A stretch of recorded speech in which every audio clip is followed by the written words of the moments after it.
Bonjour, bienvenue au moment Self-Care. Be kind. Regarde, Samuel, on a des produits. Ouais! Ouais! Tu vas pouvoir les mettre dans ta boutique. Oui, parce que moi, j'aime ça exposer les produits de beauté dans ma salle de bain. Une nouvelle affaire. Mais là, c'est quoi qu'on a eu aujourd'hui? C'est une petite boîte baume à lèvres, pêche et melon, moi. Moi, j'ai poire et vanille. Ouvre le don. Avec céramide et squalane. OK, c'est quoi? Qui m'attend, je l'ouvre. Mais il nous a envoyé un petit mot avec, ça dit « On avait envie de vous faire découvrir nos nouveaux baumes à lèvres avec des céramides, du squalane et extrait de brai de mafane. » On le sait, scientifique pire pas mal. Oui, c'est ça. Ça dit qu'il y a effet Botox naturel. Marilyn, on te promet que ce baume ne te fera pas enfler les babines. Ah oui, parce que j'avais eu une grosse allergie. Ça t'est déjà arrivé? Moi, j'ai jamais eu un baume à lèvres à appliquer comme ça. Non? Comment on fait? Mon Dieu. Ben, tu pousses dessus puis tu le mets sur tes lèvres. Moi, je suis un homme. Je suis habitué de mettre l'essence dans ma tronçonneuse, mais sinon... dans ta tronçonneuse? Je sais pas comment faire ça. Ben, tu pèses, mais tu le mets sur ta bouche, Samuel, pendant que tu pèses. Ah, OK. Puis là, ça sort? Puis ça sort un petit peu. Comme de la... Vous voyez, même si vous êtes comme Samuel, c'est accessible à tous. Toutes les gens de... Ah, mais ça sent bon. Peux-tu le manger aussi? Non, on peut pas le manger, Samuel. Si mais les gens, squalane, c'est comestible? Oui, squalane. Ben, c'est pas toxique, mais tu peux pas le manger, là. On dirait un bébé. Si les gens, ils veulent ça, Samuel, ils font comment? Ils vont sur le site de Be Kind. On a un petit code promo, nous, je pense. Allez au bekind.com. Absolument. Utilisez notre code promo TLMSH BeKind15 pour 15% de rabais. Absolument. Merci, Be Kind. Je suis complètement Botox naturel. Moi aussi. Bonjour tout le monde, bienvenue au moment d'eau. Hey, enfin, Seigneur Samuel. Moi, là... Comment ça, Seigneur? Mais ça fait combien de temps que je te casse les oreilles avec cette affaire-là? Toi, tu connais déjà ça, ce produit-là? Et moi, je me commande des caisses. C'est quoi, du dose? C'est du dose. C'est de la drogue. Mais non, c'est pas de la drogue, Samuel. Mais moi, tous les matins, je prends ça. Moi, je me lève. Puis là, j'ai de la misère. Puis là, il faut que je sorte la chienne. Ta chienne est dans tes jambes. Ben oui, puis là, elle est comme avalée dehors. Puis là, j'ai pas d'énergie. Elle mord ton linge. Elle mord mon linge, exact. Puis là, je prends ça à chaque fois avant de sortir. Puis là, je te jure... Celui-là, le jaune? Ben, je les ai toutes. Puis lui, il y en a... c'est gingembre et curcuma. Gingembre et curcuma, oui. Fait que moi, je prends ça avant de sortir dehors, là. Puis ça me réveille, là, je te le dis, ça fait comme un électrochoc. C'est-tu comme un shooter de Sambuca? Ouais. Mais parce qu'il faut que tu le boives tout d'un coup, hein? Faut que tu le boives tout d'un coup. Tu le prends tout d'un coup, puis après ça, tu pars, là, puis tu t'en vas promener la chienne. Peut-être que si tu prenais ça, tu pourrais m'aider à promener ma chienne le matin. Ben oui, et puis moi, j'ai un code promotionnel pour vous, tout le monde. Il y a un code promo, il est chanceux. Rendez-vous sur le site de Dose, on va le mettre dans la description de l'épisode, et puis utilisez le code promotionnel Tout le monde saillit 20 pour obtenir 20% de rabais sur votre première commande sur toute la marchandise. Ben j'ai très hâte que tu y goûtes, Samuel. Vive Dose, vive l'énergie. Aujourd'hui, je dab pour WeCook. Merci WeCook de commanditer cet épisode de Tout le monde saillit. Absolument. On a mangé... c'est des repas avec de la viande. Le robot, il veut parler, il veut dire ce qu'il a à dire. Et des légumes et puis des patates. C'est des repas avec de la viande que tu dis, toi. Pour toute la famille. OK. Oui, c'est vrai, il y a des gros formats familiales. Hein. On n'a jamais acheté ça, on devrait s'en prendre. Oui, mais ils font des grosses bacaisses comme ça, là, des avec bacaisses. Du riz, des carottes, du poulet. Pour quand tu recevais... Quand tu recevais tout le monde pour ton enterrement de vie de garçon.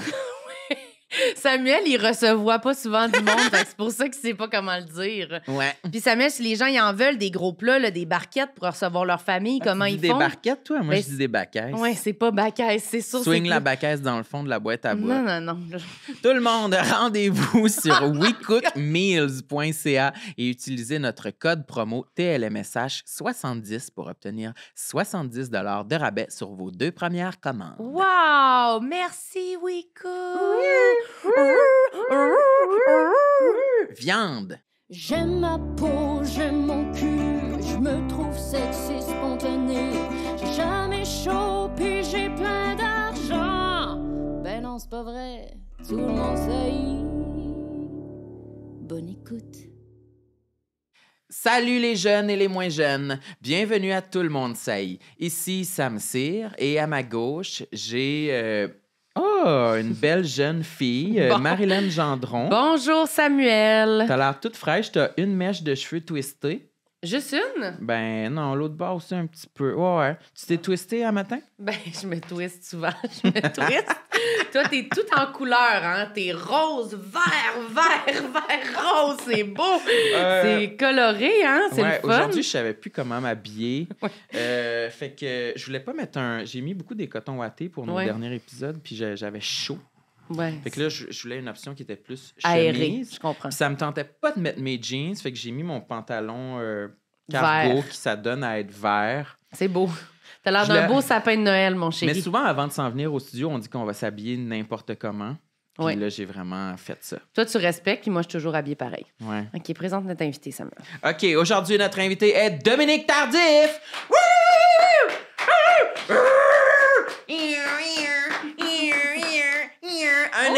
Un intrus dans la place. Ça, c'est nouveau, ça. Il a jamais fait ça. Pour toi. C'est juste pour moi. Ouais, je suis ému. Merci beaucoup.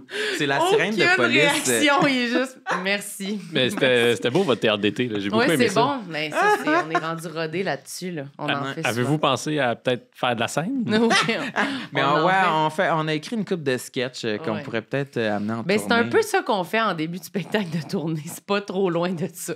On fait une petite impro en début où on parle de nos actus, puis c'est limite ça. C'est beau tes pantalons, c'est beau ton chandail. Ouais. Puis aussi, maintenant, notre public est familier avec la chienne de Marilyn, Poupoule. Fait que ça, c'est un petit cadeau que je peux me faire de mentionner la chienne de Marilyn. Hier, j'ai dit qu'elle était dans la salle. Oui, l'humour s'en va dans le bon sens, Dominique. Je sais pas si t'es inquiet pour le milieu, là, mais ça s'en va direct au top. Je suis pas inquiet parce que je constate que vous élevez le niveau constamment. Oui, on fait que ça. Bravo. Ben, merci d'avoir accepté l'invitation. Merci à vous de me recevoir. Je partage avec vous l'inquiétude par rapport au linge. Là. Ouais. À toutes les fois que j'ai à...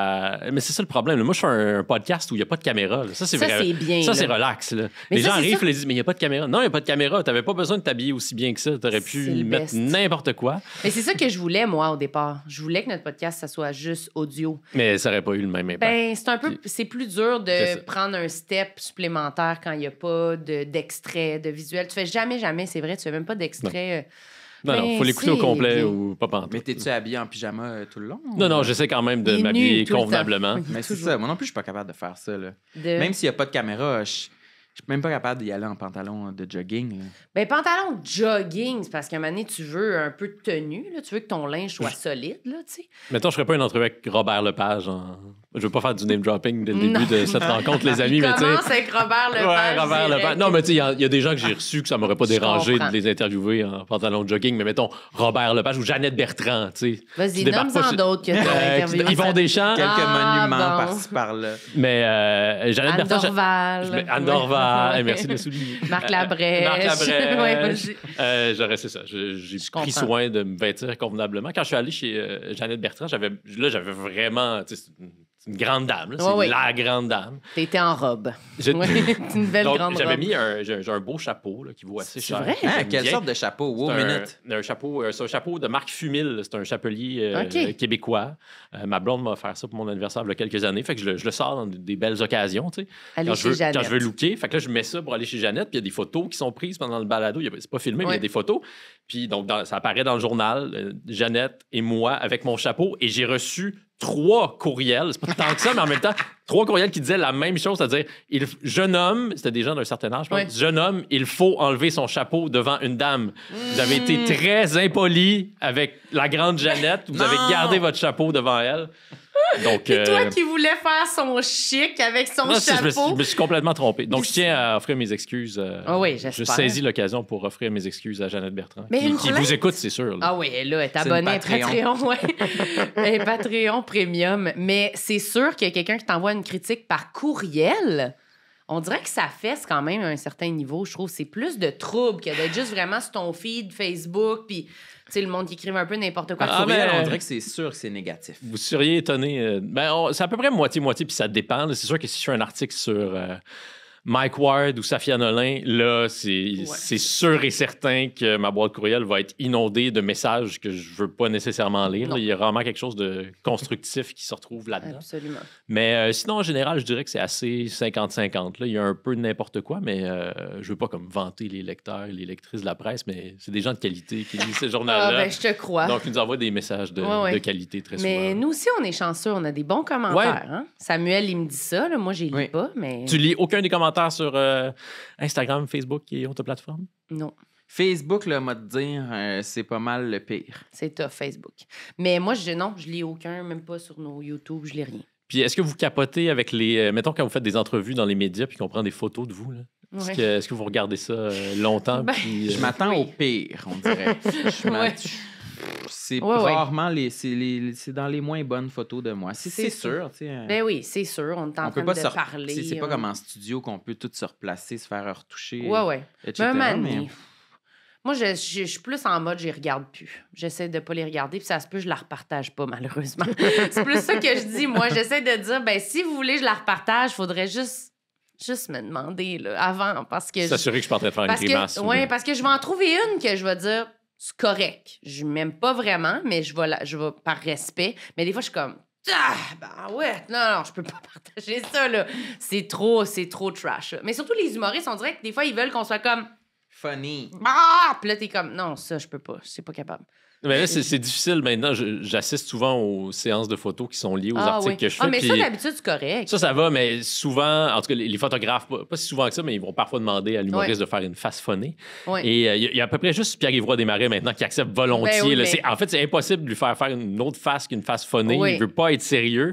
Mais à peu près tous les autres, là, c'est ça. C'est comme si c'était de grands tragédiens. Là, puis où je chante pour l'Opéra de Montréal, donc voici ma face sérieuse. Mais en même temps, c'est parce que faire du stand-up, c'est quand même loin d'être... c'est pas vraiment c'est pas un job de saltimbanque ou de clown. Pas tant que ça. Toi, tu te fais prendre en photo aussi? Des fois, t'as-tu tes trucs, tes poses favorites? Je me fais pas prendre en photo si souvent que ça. Il y a des photos qui sont prises quand j'enregistre mon podcast, mais je suis en train de jaser avec l'invité, donc je m'en rends pas compte. Ouais, c'est ça, c'est candide. Mais il y a celle avec ton chapeau quand même qui existe. Il y a celle avec mon chapeau qui existe, à propos de laquelle je m'auto-flagelle quotidiennement depuis cette entrevue-là. Mais un chapeau, c'est dur à assumer. Il faut bien choisir. L'accessoire, il faut bien le choisir. Et voilà, c'est ça, plein de sagesse dans mes propos aujourd'hui. Non, mais c'est vrai. Moi, je vois pas la journée que je peux me mettre un chapeau, que j'ai la personnalité, que j'ai la confiance d'être comme aujourd'hui. C'est petit chapeau. Mais c'est parce que ça a une réputation, les chapeaux. C'est vrai. C'est quoi la réputation? Parle pas dans le dos des chapeaux. Ça a une réputation, les chapeaux, quand même. Non, mais il y a eu des chapeaux là, qui avaient... Quel chapeau? Là? Moi, j'ai déjà eu un chapeau que mes parents m'avaient rapporté. Toi, t'as déjà eu un chapeau? Wow, minute, c'était un souvenir sûrement de Cuba. Là, on parle pas du même style de chapeau. Un petit chapeau de paille là, avec un petit bandeau. C'était pas un chapeau de paille que je portais devant Jeannette Bertrand. C'est ça qu'il avait acheté. Ça vaut super cher. Il y a comme un bandeau ici, puis ça te fait des grosses marques sur la tête. C'est-tu un fedora? Je pense qu'on appelle ça un fedora, oui, effectivement. C'est quoi la forme? C'est comme un chapeau comme, mettons, Serge Bouchard en portait un, là, comme un beau chapeau de monsieur. Le rime, il est large comment? Comme ça. Comme ça. Alors, Samuel, le rime... Faut-tu que je le montre avec mes doigts? C'est un 6 pouces de rime. Un rime... 2-3 pouces. Un rime respectable. Là. Un petit chapeau quand même, donc. Le rime... non, mais on va dire les vraies affaires, là. Ce sera tout. Est-ce que je peux m'en aller? Oui, tu peux t'en aller. D'accord, merci. Je vais te comprendre ce qui est à ce moment-là. Quand on parle de chapeau, là, vraiment. Non, mais pour vrai, je veux pas faire de placement de produit, là, mais les chapeaux de Fumil sont très, très, très beaux. Ouais. Fumil. Mettons, Tire le Coyote, si je me trompe pas, porte des chapeaux Fumil. Je veux pas dire quelque chose qui est faux, là. Ce serait vraiment horrible qu'un journaliste colporte quelque chose de faux comme ça. Oui, il y aura à s'expliquer. Tu vérifies pas tes faits. Un chapeau comme Tire le Coyote. OK, ouais. C'est ça. Un genre de chapeau de même. Ouais. Mais c'est ça, je dis, ça prend quand même une personnalité. Moi, j'admire ça. Le monde sont capables d'assumer un petit chapeau puis d'être comme aujourd'hui, le monde va savoir, j'ai choisi de mettre un chapeau. J'ai une autre anecdote de chapeau. Vas-y. On est assoiffés. Vous êtes sur le bout de votre chaise. Hein? Ouais, puis les internautes, présentement, là, on voit le nombre d'écoutes monter à vue d'œil. Mais sérieux, les chapeaux, c'est un sujet quand même populaire. Fait que là, grâce à toi, on peut ajouter le mot-clic chapeau dans la description de notre épisode. Est-ce que vous avez souvent parlé de chapeau dans votre balado? Ça est arrivé quelques fois. Là. On a une petite collection. Je vais faire un onglet sur YouTube. Mais là, c'est une des bonnes fois où on parle de chapeau. C'est notre choix. On plonge. On a envie. Mais là, j'ai trop... non, t'as trop hypé ton anecdote. J'ai trop hypé mon anecdote. Non, mais je portais le même chapeau là, dont on parle depuis tantôt. Puis c'était au spectacle de Lou-Adrienne Cassidy. J'adore Lou-Adrienne Cassidy! Elle vient de sortir un nouvel album. Qui est excellent, qui est fabuleux. Elle est merveilleuse, mais ça la concerne pas, l'anecdote. Ah bon? Ça concerne Olivier Niquet, que vous connaissez, qui est un garçon... Je déteste, lui. C'est mon ennemi public. Je l'aimais avant ce moment-là, parce que je pensais qu'Olivier était qu'un garçon gentil. Ouais. Et là, j'étais devant lui au spectacle. Je savais pas qu'il était derrière moi. Il me tape sur l'épaule, puis il me dit quelque chose du genre... C'est quoi ton problème avec ton chapeau? Je vois rien. C'est quoi ton problème? Il était avec son épouse, en plus. Il a fait ça devant son épouse. Mais c'est un homme agressif. C'est ça, dans la vraie vie, il est full agressif. Imagine, on apprend ça. C'était complètement disgracieux. Puis là, j'ai passé toute la soirée à être hyper conscient de mon chapeau. Puis... Tu l'as-tu enlevé ou? Non, je l'ai gardé, mais qu'est-ce que tu veux? Là, c'est parce que t'as un chapeau. Qu'est-ce que tu veux? J'avais pas ma boîte à chapeau. Je peux pas garder mon chapeau dans mes mains toute la soirée. Sur ton cœur, comme ça. Mais à cause de Olivier Niquet, j'ai passé une mauvaise soirée. Donc, t'es pas le premier. D'après moi, il engage des soirées. J'écoute plus la journée est encore. On va le bannir. On va supprimer son épisode. Bonne idée, merci. On a vu tantôt rapidement que tu avais ta petite liste dans ta poche. C'est un petit poème? Non, c'est même pas une lettre. C'est un poème un peu troublant. Oui, on adore ça quand les gens font des listes papier. Il y a quelqu'un qui m'a dit que c'était bien, qu'on allait apprécier que mais ça, c'est une liste. Ce petit morceau de papier-là, où tu as trouvé ça? Ben oui, c'est un autre pad chez toi de cette forme-là? Oui, c'est des petits cartons. Là. Je prends des notes sur des cartons comme ça. Très artistique. La papeterie, ça m'intéresse. La papeterie? Ça vaut environ, je te dirais, c'est un bon paquet, là, ça vaut à peu près 2 $, 3,50 $. La papeterie, ça m'intéresse. Non, mais c'est parce que c'est un papier blanc, puis si t'aurais pu quasiment avoir une feuille 8,5 par 11 et les découper toi-même au ciseau pour te faire des petits bloc-notes. Qui fait ça? Je pense que mon père a déjà fait ça. On avait un bloc-notes avec des morceaux de papier, des retailles. Ça fait cheap, pour récupérer. Oh, oui, OK, pour récupérer. Puis là, ce qu'on vit présentement, c'est du contenu de qualité. Là. Est-ce que vous parlez souvent de papeterie dans votre balado? Je pense que c'est une première. Yes! Bon, une vraie première. Enfin. Mais sinon, on avait reçu Rosalie Vaillancourt qui avait tout son éventail de stylos qu'elle avait avec elle pour faire sa liste avec des couleurs. C'était beau. Oui. Fait que c'est correct. Mais j'aime ta liste quand même. Donc, j'achète des petits cartons comme ça pour prendre des notes. Puis, si quelqu'un m'arrête puis me demande inopinément d'animer un talk show, mais je suis prêt. Tu peux noter. Ils sont un peu petits, je pense. Ils sont un peu petits. Il faudrait que ce soit un petit peu plus gros, effectivement. Il y en a combien sur ta liste? 5. Ah, c'est bon, ça. Oui, c'est bon. Oui, c'est parfait. Ouais, c'est respectable. C'est raisonnable. C'est raisonnable. C'est ça, faut pas virer fou. Non, c'est ça. C'est le moment, je la lis. Ben, tu veux toutes les lire ou tu veux un à la fois? C'est comme vous voulez, c'est vous qui animez. Là. Non, on commence par un, puis on en parle, puis on descend la liste. C'est mal écrit, je comprends rien. Ah oui, mais ça, c'est un problème, puis si je peux vous faire une confidence, là, puis je pense que ça va peut-être créer un séisme, une secousse, du moins dans le monde de l'humour. Quand j'assiste à des premières, c'est pas moi qui est allé couvrir votre première, c'est mon collègue Maggie, elle a beaucoup aimé ça. Moi, j'ai dit comme ça me tente pas eux encore. Pas eux autres. Plus capable. Quand j'assiste à des premières, j'ai un cahier dans lequel je prends des notes, mais là, on est dans le noir, forcément. Puis c'est ça, ma calligraphie est horrible. Est-ce qu'elle s'est détériorée avec ton habitude du cahier dans le noir ou non, ça allait déjà mal puis ça s'est pas amélioré. Puis là, je reviens à la maison puis en fait, c'est une sorte de technique en fait, là, ça me permet de dégager ce qui est pertinent de ce qui est pas pertinent. Ce que je suis capable de relire dans mon cahier, ça va aller dans l'article. Ce que je suis pas capable de relire. Ça me semble pas suffisant comme analyse. Cool. Vous trouvez pas que c'est assez professionnel comme Non, j'aime pas ce que j'entends. Ça m'inquiète. C'est vraiment un problème en fait parce que je sais qu'il y a des gens qui prennent des notes dans leur téléphone, mais là, j'imagine que vous le voyez dans la salle quand les gens maintenant, on peut allument leur cellulaire. Baisser la luminosité que je pense qu'il y aurait une façon. Mais peut-être pour la personne, si t'es pas complètement dans le fond, les gens autour. Moi, j'oserais dire que je l'ai jamais remarqué à date dans notre tournée. Salut à tous! C'est la tournée Séparés mais ensemble qui se poursuit, Samuel. Salut c'était une occasion pour venir rire. T'imites les gens dans la salle, c'est ça? C'est comme ça qu'ils réagissent à nos blagues? J'ai vu une dame l'autre fois dans la salle, elle faisait...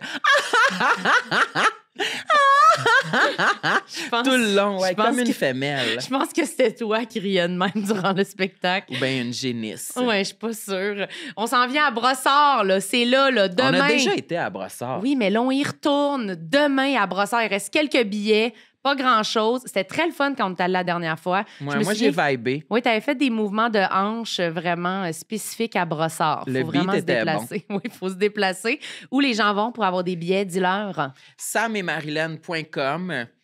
C'est tout. C'est tout. C'est tout. C'est pas compliqué. Il n'y a même pas de raison de ne pas aller chercher des billets. Allez, vite, venez nous voir. Ça va être rigolo. Non. Ça, faut t'arrêter de faire ça. On l'a dit, là. OK.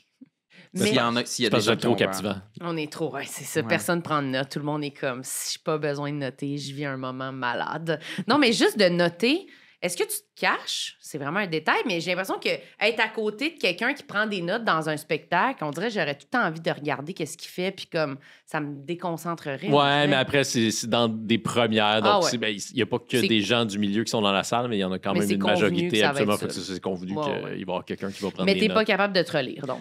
Puis, non, mais je suis capable de me relire, mais là, il faut que je trouve une solution, là. Vraiment. Mais là, je suis capable de me relire. Il y a pas, mais en même temps, c'est bien parce que je sais que les humoristes détestent quand on retranscrit mot à mot des jokes dans une critique. C'est sûr. Puis là, ça, moi, j'écris trop mal pour être capable de pouvoir retranscrire une joke mot à mot. Au moins, tu retiens ce que tu as aimé, puis plus comme comment tu... Puis là, je finis par écrire. Il parle de relations de couple, puis de date. Écris tout le temps ça, de toute façon. J'écris tout le temps ça que j'écris. Alors, j'y vais un à un. Est-ce que je vais comme en gradation? Ou, oui. Moi, je veux un épisode en gradation. En gradation, OK. Sam, il veut ça. Bon, j'aime pas mes dents. OK. Vas-y, parle-nous de tes dents. Mais là, j'ai les dents, mes dents en bas sont. Puis je suis comme devenu encore plus conscient de ça depuis que je fais un peu de télé. Là, je fais une émission vous allez dire que c'est une chaîne qui est regardée par des millions de personnes. C'est la chaîne Ami Télé, qui est la télé, qui est une chaîne merveilleuse, en fait, qui est la chaîne des personnes en situation de handicap, mais qui s'adresse à tout le monde. Tout le monde peut la regarder. Là. C'est pour les amis. Vous n'avez pas à présenter. Et voilà. Tu as bien compris, Samuel. Regarde s'il est bon. Puis, non, mais il y a quand même ça. Là, je pas le premier à dire ici que la caméra, ça nous renvoie notre image, là, forcément. Puis je m'étais toujours dit, je m'en fous de mes dents. C'est mes dents en bas qui sont. Je vais pas les montrer là, à la caméra parce que. Mais ils sont complètement. Puis à toutes les fois que je suis un nouveau dentiste, là, j'ai déménagé à plusieurs occasions des dernières années. Puis là, tu vois, je suis un nouveau dentiste. Puis là, il essaie toujours de te présenter la solution miracle de. On va aller chercher de la peau dans ton palais. Ouais. Puis là, on va la mettre patcher ça. Ouais. C'est quoi cette affaire-là de mettre de la potée sur mon... Oui, je sais. Mais moi aussi, ils m'ont dit qu'ils voulaient faire ça pour ma dent d'en bas. Je comprends pas. Aller chercher de la peau pour... Dans le palais, mais pas sur les dents, mais c'est parce que tes dents se déchaussent quand ils sont croches. Il te manque la gencive. Ouais. Fait que là, ils vont te chercher quelque chose dans le palais, puis ils collent ça avec de la crazy glue. Toi, tu pensais par-dessus la dent? Ouais, de la peau sur la dent. Mais là... Oui, comme ça, t'as juste l'air d'avoir une bande de peau en bas. C'est vraiment plus beau. Tu moules une petite dent avec de la peau, puis tu la mets ici. Là, quelle grosseur le rime. C'est ça. Mais moi, je pose les vraies questions que le peuple se demande, OK? Fait que... Samuel c'est la voix de monsieur, madame, représentant du peuple. Ouais. Magnifique. Je trouve ça dur de savoir quand tu vas chez le dentiste si c'est pour ta santé ou si c'est juste esthétique. T'sais. Il y a toujours un petit côté, je veux pas parler en mal des dentistes, mais tu te demandes souvent si tu as affaire à un pédaleux ou à quelqu'un qui a réellement à cœur ta santé. Mais je pense qu'il y en a vraiment à qui tu peux poser la question puis qui vont être sincères. Là, je veux dire, ta sœur est dentiste. Puis elle est merveilleuse. Elle est super. Non, c'est une voleuse. C'est une peddler. C'est une escroc. Non, mais je sais qu'elle m'avait dit, moi, qu'il me faudrait des appareils pour dormir parce que... On m'avait proposé ça. Là, on va t'enlever une dent, puis là, on va te mettre des broches ou un appareil que tu vas devoir porter la nuit pour comme 2-3 ans. Ça te tente pas. Beaucoup trop de discipline. Trop compliqué. Je vais mourir avec ces dents-là. OK, ça va être... Fait que ça t'habite pas tant que ça, au final. Mais ça m'habite quand je suis face à face avec des belles dents. Tu sais, comme récemment, j'ai fait une entrevue avec Patrice Lécuyer. Ça, c'est parmi les belles dentitions que j'ai vues de ma vie. J'ai jamais remarqué. C'est quasiment aveuglant. Là. Il a quasiment fallu que je mette mes verres fumés pendant l'entrevue. Mais toi aussi, Sam, son œuvre. C'est son œuvre. Ouais. Je me suis fait mettre de la potée sur mes dents C'est juste de la peau de palais, ça. Tout ça, là, c'est de la peau de palais. En fait, tout son visage, c'est de la peau de palais. C'est que moi, mais j'ai revu des photos de moi avant mon intervention dentaire, puis... Non, c'est quand même... sérieux soudainement. Ouais, c'est quand même frappant à quel point je trouve que j'ai changé, que mon visage a changé depuis que j'ai été le cobaye de ma sœur pour son exercice d'orthodontie. Donc, ça t'a coûté gratis. Ça m'a coûté gratis. J'ai envoyé un pot de fleurs. C'est merveilleux. C'est merveilleux. J'ai été très chanceux, mais c'est vrai oui, ça change beaucoup un visage, c'est sûr.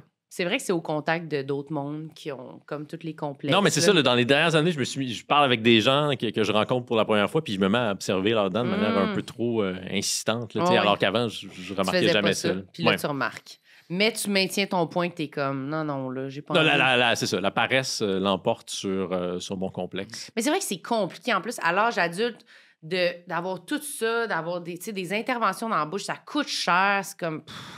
Moi, ça me tenterait pas là, de recommencer ça. Là. On dirait que je suis quand même reconnaissante de l'avoir vécu à l'adolescence, puis d'être comme, bon, ben, ça, pour le reste, c'est de même. Oui, c'est ça. Puis. Mais t'as quand même vécu une bonne partie de ta vie sans t'en soucier. Fait que, clairement, c'est faisable. Ça. Non, mais on y va en gradation. C'est ça, c'est pas pire, c'est pas pire. Après,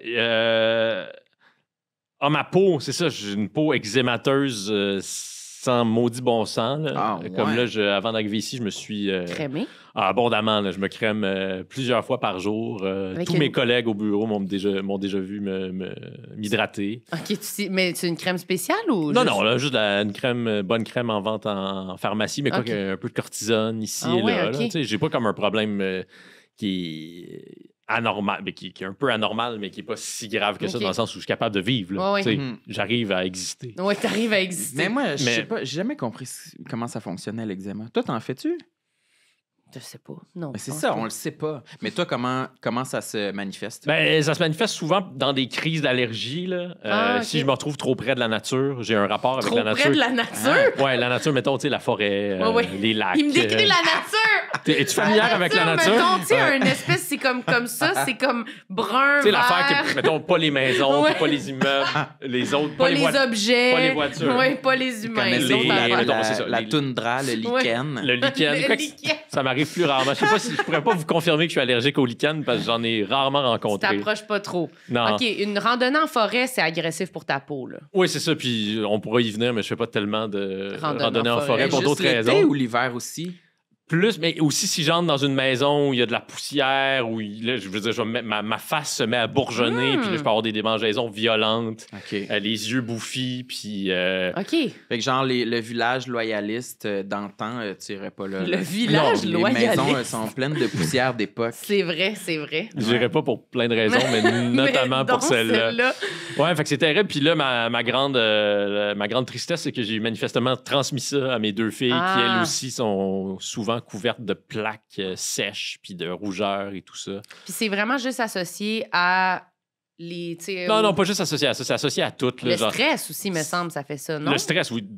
C'est pour ça que là, c'est horrible parce que je m'en vais faire une entrevue. Mettons, je veux pas faire du name dropping, mais mettons, je m'en vais faire une entrevue avec Robert Lepage. Bon. Mettons. Tu l'as déjà faite, cette entrevue-là. Oui. Là. Puis là, dans les jours précédents, c'est terrible parce que je suis stressé. Fait que là, je me gratte, je deviens rouge, puis là, je me présente devant Robert Lepage avec la face boursouflée. Combien de fois on va dire Robert Lepage? Ça devrait être un concours. Là, on est rendu à 3-4. Ouais. Mais c'est vrai que ça, c'est très... Moi, je trouve que quand notre corps manifeste notre stress, là, moi, ça me... C'est trahison. Ça me met en tabarnak. Je suis comme, ben c'est beau, laisse donc faire. Ouais, ça te tenterait pas d'être de mon bord, mon corps? Moi, si j'essaye de comme... Qu'est-ce que je t'ai fait? Oui, moi, ça me fait vraiment chier. Moi, c'est chaud, là. J'ai chaud. Puis je réalise que c'est vraiment le stress, là, qui est mon... Ben après, j'ai déjà chaud dans la vie, là. Fait que... Mais vraiment, quand je vis une émotion forte, là, puis là, je me sens stressée puis gênée, là, je deviens... Puis là, je sens là, mon front, comme ça va paraître dans ma face, sur mes... Puis je peux devenir, là... Crise de sudation, d'angoisse. Grégory Charles direct.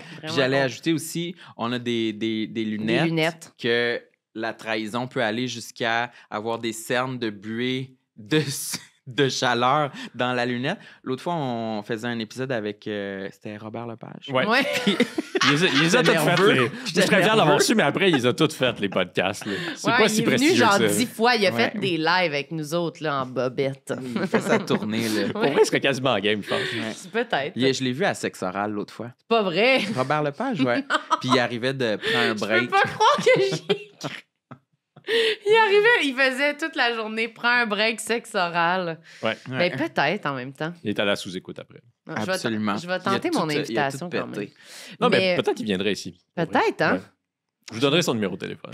Mais non, pas direct de même, le courriel. Là. J'ai pas son numéro de téléphone. Un courriel, c'est mieux. Moi, quand les gens disent ça, quand des fois je demande à quelqu'un, hey, j'aimerais ça inviter telle personne au podcast, ils sont comme, tiens, prends son numéro, je suis comme, mais c'est donc ben agressif, imagine, je suis comme, salut, c'est Marilyn du podcast, c'est ça, moi je fais bloc. Non, appelle direct. Mais non. Un courriel, je trouve que c'est pas trop invasif, c'est comme, la personne peut décider, si elle me répond pas aussi, ça se fait pas. Mais il y a des gens qui sont old school, des gens d'une autre génération qui aiment le téléphone. Là.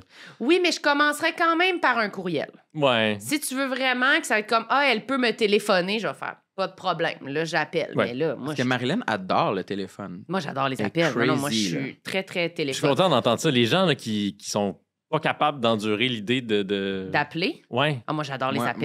Moi, je suis comme ça. Je suis plus capable. Je suis de plus en plus complètement gelé par l'idée d'un téléphone, d'un appel que je dois faire. Mais toi, si Robert Lepage t'appelait, là, tu répondrais pas. Je le bloque. Mais c'est vrai que toi, tu réponds pas. Tu vas faire comme si la personne laisse un message, puis après, tu vas rappeler. Ben, c'est parce que maintenant, plus d'un appel sur 2 que je reçois, c'est du spam. Fait que j'ai appris à... Pas répondre. Ouais, il faudrait vraiment là, que ce soit un... Si c'est un numéro 514 ou 438, je suis comme... OK, c'est qui je peux répondre, puis souvent, c'est du spam quand même. Moi, je réponds tout le temps. Chaque fois que mon téléphone... Non, mais moi, j'ai toujours peur que ce soit une nouvelle grave. Que, on sait pas, ça peut être quoi. Il y a un membre de ta famille qui est en danger. Mais la personne va laisser un message, non? Puis là, tu peux l'écouter en toute sécurité. S'il y a une personne de ma famille qui est en danger, je vais intervenir rapidement. Je veux pas comme... Elle laisse un message. Ça vaut-tu la peine? OK. Ouais, c'est blessé, mais aussi grave que ça. On dirait qu'il n'y a pas de détails dans le message. Là, je comprends pas. Non, moi, je pense plus à genre une gig. Là. Moi, des fois, je suis comme, oui, c'est ça. C'est quoi? C'est qui appelle? Tu veux une gig, toi? Non, mais je me dis, on sait pas. Là, fait que je réponds, je suis tout le temps comme, oui, allô? Puis c'est des spams ou c'est rien, c'est personne. Mais moi, j'aime bien les appels. Mais bonjour, c'est le Caesars Palace. On aimerait vous offrir une résidence, Madame Gendron. La première partie de Adèle. Oui, d'un coup que c'est la première partie d'Adèle, je réponds. Tu serais bonne. Mais bref, je trouve que pour revenir à la trahison de l'eczéma, là, ouais, c'est ça. Moi, ça me fait ça par la chaleur. Puis ça... Les plaques, moi, je peux avoir des plaques aussi rouges dans le cou quand je suis vraiment stressée ou quand... Je sais pas, là, je fais de quoi? Je fais une chronique, des fois, mon cou. Puis des fois, c'est même pas... Je sais pas si ça te fait ça aussi, mais je suis pas si stressée, mais ça paraît tellement sur mon corps que ça me stresse. Puis là, c'est comme un cercle, on dirait. Puis là, t'as l'air d'une idiote. J'ai l'air d'une hostie épaisse. Il y a eu des moments graves. Là, quand je vais dans mes beaux-parents, les parents de... Vous êtes familier avec le concept de beaux-parents? C'est-tu en forêt? C'est-tu en nature? On a des chapeaux. Les parents, il y a pas de Tout le monde a des chapeaux dans le bois. Les parents de ma blonde ont une maison au bord de l'eau à Lac-Mégantic. Donc, près de la nature. Très près de la nature. Puis, à toutes les fois que je vais là, c'est terrible. C'est ça, là, mon visage devient rouge presque instantanément. Puis, c'est pas juste désagréable au plan esthétique. Là, ça finit par faire quasiment mal. Là, ça craque, pas un quoi, beau ça moment. pique? C'est ça pique d'abord, puis là, ensuite, ça sèche, puis après, ça tombe. C'est comme un processus de mue là, qui dure un bon... C'est comme un serpent, là. Exactement, comme un serpent. Mais sans le côté cool d'un serpent, tu sais. Sans être un serpent, là. Donc, parfois, là, quand j'y vais, puis je rentre à la maison en ville, là, où il y a moins de nature... Puis là, quand j'en suis dans la 2e ou 3e journée de ma mue, il y a des gens qui m'ont déjà dit « Hey, t'es bronzé! T'en reviens-tu de ça? » Je suis comme « Non, j'ai juste la face brûlée parce que je me suis gratté violemment au cours des derniers jours. » Ah, cool! Fait que c'est ça. Es-tu bronzé? Non, je suis scarifiée en ce moment. Je suis eczémateux de manière mais au moins, ridicule. ça donne un beau résultat esthétique. Oui, c'est ça, mais c'est bref, puis ça fait mal. Est-ce que tu avais ça quand tu étais enfant aussi? Ah ouais, c'était pire quand j'étais enfant. OK, c'était pire, ah oui, hein? Ouais. Tu te faisais-tu faire des commentaires là-dessus? Non, je me souviens, je salue mon cousin. Je l'ai déjà remercié à plusieurs occasions pour ça, mais jamais publiquement, mon cousin Michael, qui a quelques années de plus que moi. On était au secondaire ensemble à Trois-Rivières-Ouest, dans la rock'n'roll polyvalente Trois-Rivières-Ouest. Chavigny. OK. Trois-Rivières-Ouest, il était absorbé par Trois-Rivières avec les fusions municipales, mais je tiens quand même à préciser que c'était Trois-Rivières-Ouest à l'époque pour le souci du détail. Puis là, on partait le matin en autobus, on revenait le soir, puis là, ma face avait le temps de s'assécher entre le moment où je m'étais hydraté le matin et mon retour à la maison. Mais j'apportais pas de crème avec moi, j'avais peur. Fait que là, il m'avait pris à part, mon cousin Mickaël m'avait dit tu sais que tu peux t'apporter de la crème à l'école. Puis là, genre, tu prends ton petit tube, tu vas, puis là, tu n'auras pas la face dégueulasse comme ça. Va te cacher, puis crème-toi. Je l'avais probablement envoyé chier quand elle m'a dit ça, mais c'était d'une grande, grande sagesse. Mais tu l'avais-tu fait? Mais oui. Apporter de la crème? Mais oui, c'est sûr. Moi, j'avoue, apporter de la crème là, au secondaire, là, ça devait être difficile. Mais oui. J'aurais pas voulu que personne voie. Oui, non, mais j'allais me cacher. Là, je faisais pas ça au grand jour devant tout le monde. Ouais, je comprends, ça, c'est sûr. Là. Mais moi, c'est la Sinon, peur c'est quoi? T'es-tu fif, hostie? Oui, c'est ça. C'est quoi, du maquillage? Ouais. Tu le dis comme si c'était une exagération, mais c'est à peu près ça. C'est sûr que j'aurais reçu ce type de commentaire. Mais c'est sûr. Moi, juste revenir de la salle de bain puis que quelqu'un me dit, genre, t'as-tu mis de la crème? Je suis comme, je peux pas venir à l'école demain. On dirait que ça me... Ah non, mais encore maintenant, quand je le fais, en plus, je veux dire, je comprends là, que c'est peut-être pas nécessaire de s'hydrater au grand jour devant ses collègues, là, mais c'est pas si grave que ça non plus. Là, mais ça me traverse toujours l'esprit de ils vont-tu me juger? Faire des soins. Ouais. Je suis pas en train de me couper les ongles devant eux. Là, non. Je fais juste m'occuper de ma peau pour pas me désagréger devant eux. Mais c'est vrai que c'est quand même gênant. Tout ce qui est... On dirait que c'est ça. Ça revient à un problème de peau, des boutons à l'école, tout ça. T'es comme, pourquoi vous avez toutes des belles peaux? Puis pourquoi moi, il faut que je m'applique un médicament, là, presque, là. Ouais. Ça fait chier, ça. Ouais. Mais là, ça a l'air en contrôle.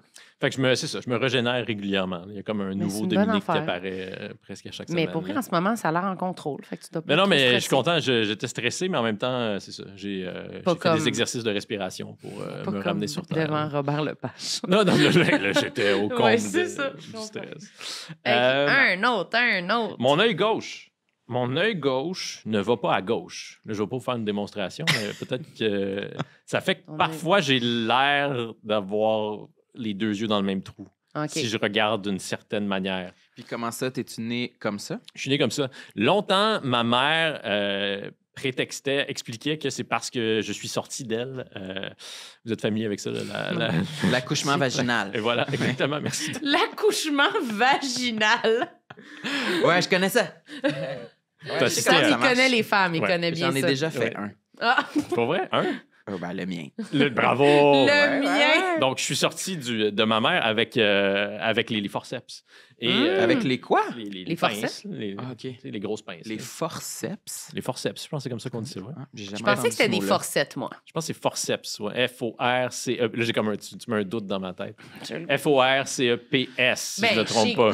Instinctivement, je me dirais c'est toi qui as raison. On dirait que c'est le nom d'un pavillon dans une université du Québec. Il est où ton cours? C'est dans le... C'est dans le pavillon forceps. Il y a un tournoi de basket au forceps en fin de semaine. C'est le rouge et or. Sam, il va être là. Forceps! Comment tu l'épelles? F-O-R-C-E-P-S? Je dirais que c'est ça, mais... Ah oui, vraiment. Assisté par ventouse ou forceps. Ah!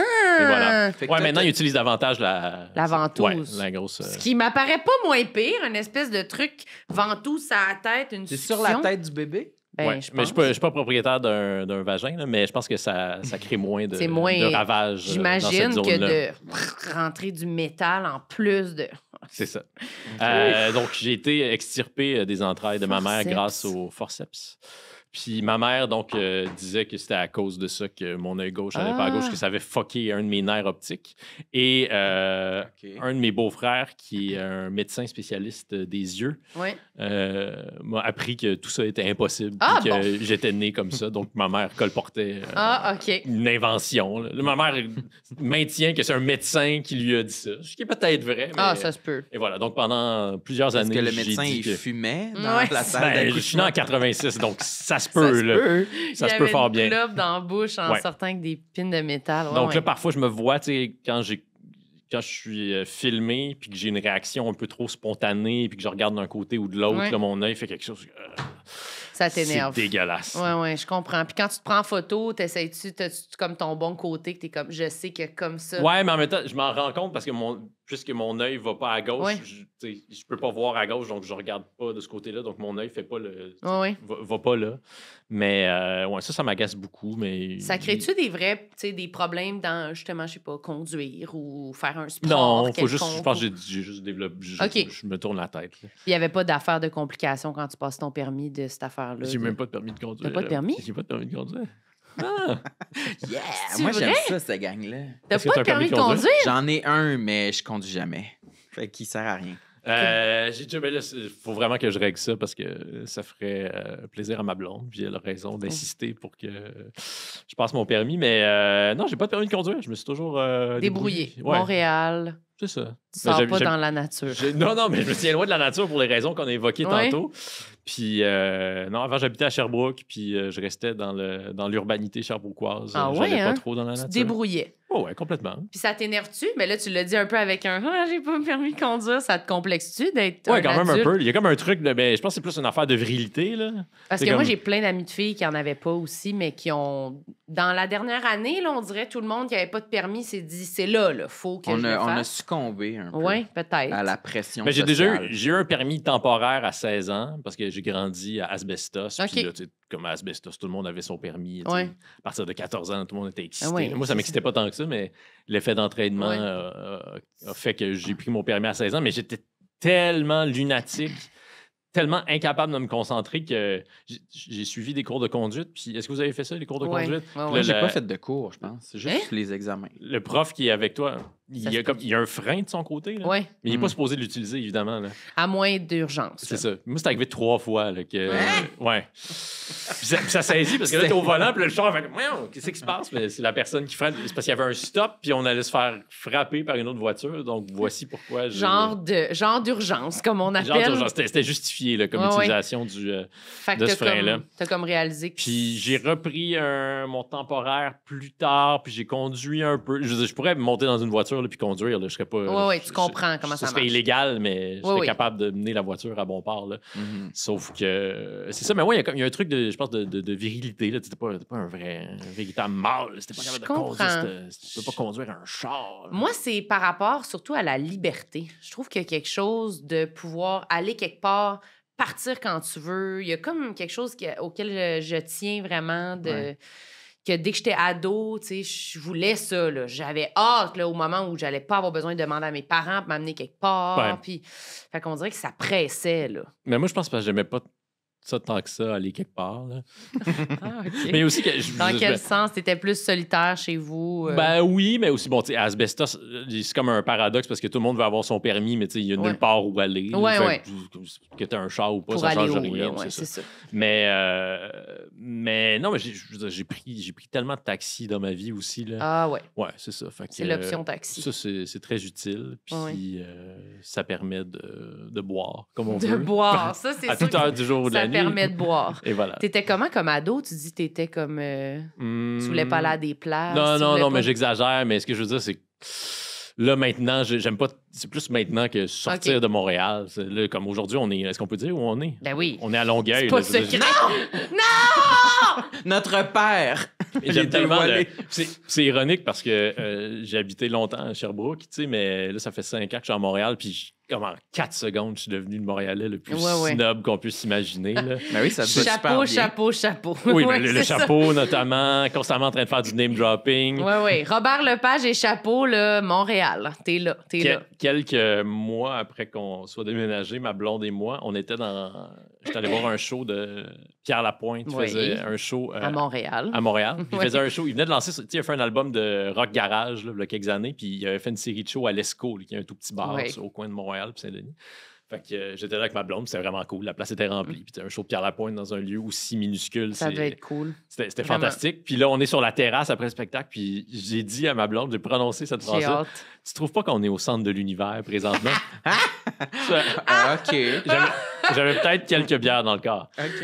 Je trouve pas qu'on est au centre de l'univers. J'étais euphorique à ce moment-là. J'espère qu'elle a ri de toi, là. Ah, elle a ri, elle m'a chicané, elle m'a dit que c'est ça. Il fallait que je me calme là, avec mon snobisme de Montréalais qui est là depuis à peine quelques mois.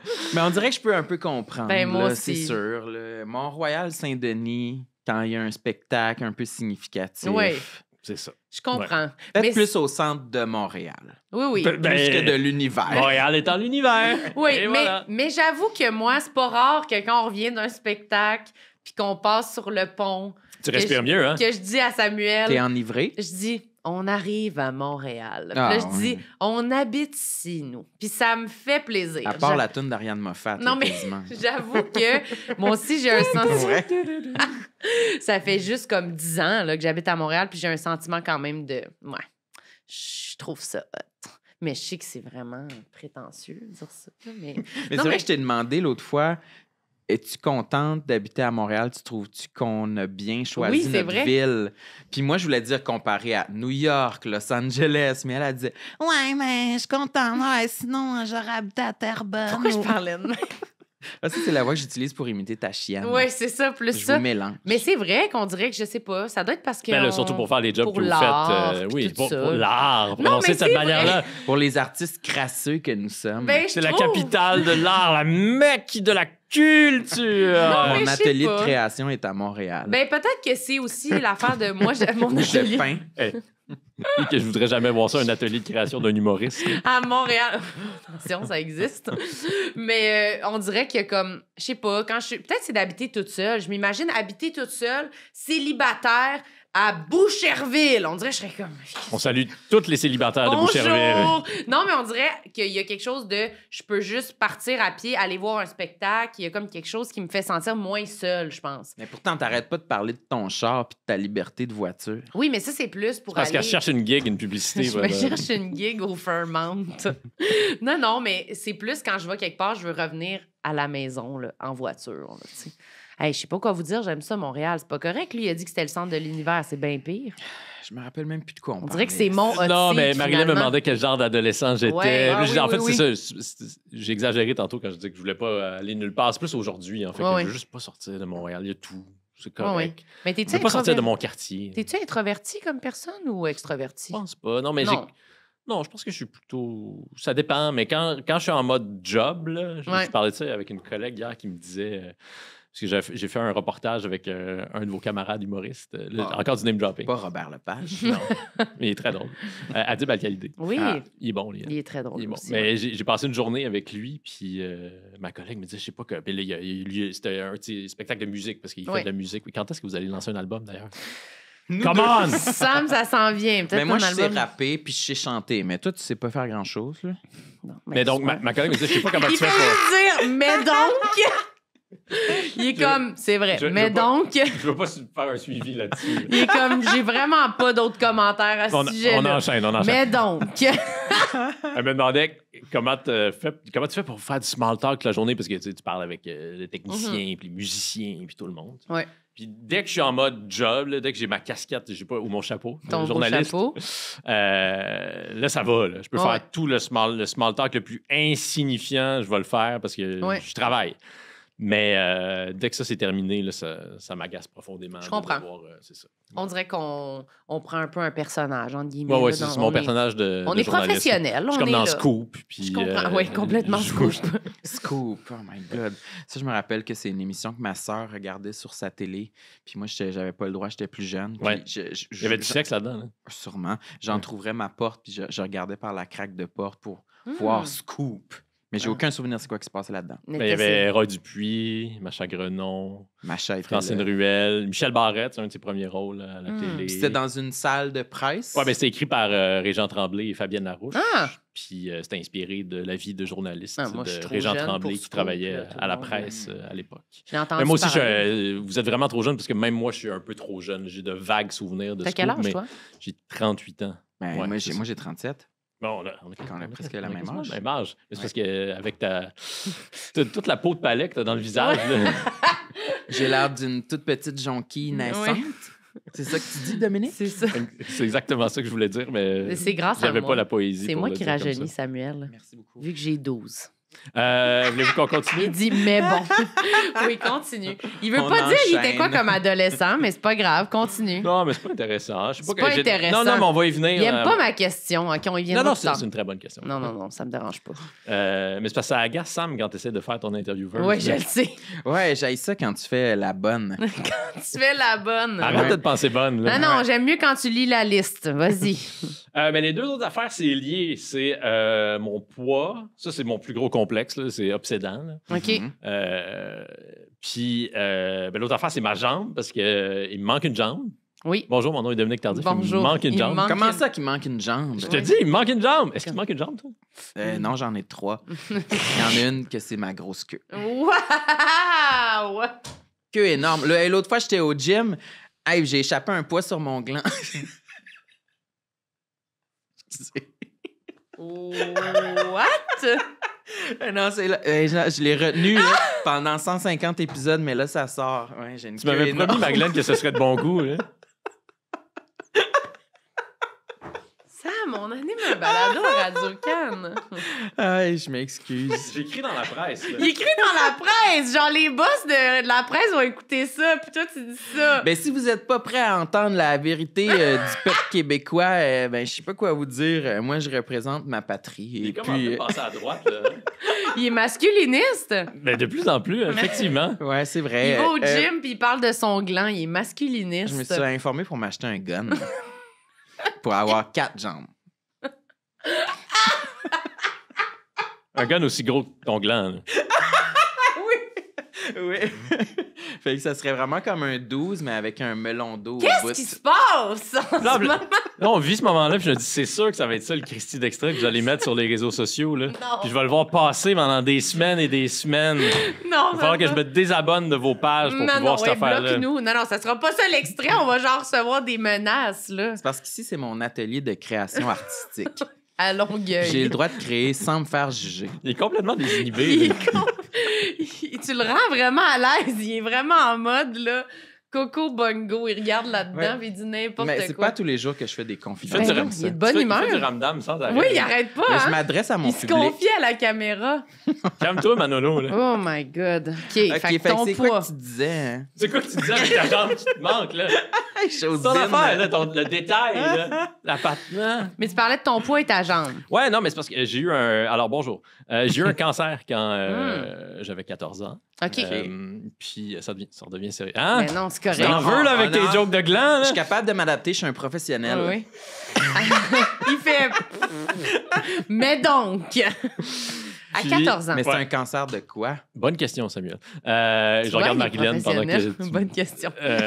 J'avais une tumeur dans la jambe gauche. J'ai OK. une bosse qui est apparue, puis j'en ai pas fait de cas pendant un certain nombre de mois. Ça faisait-tu mal? Non, ou- pas du tout. OK.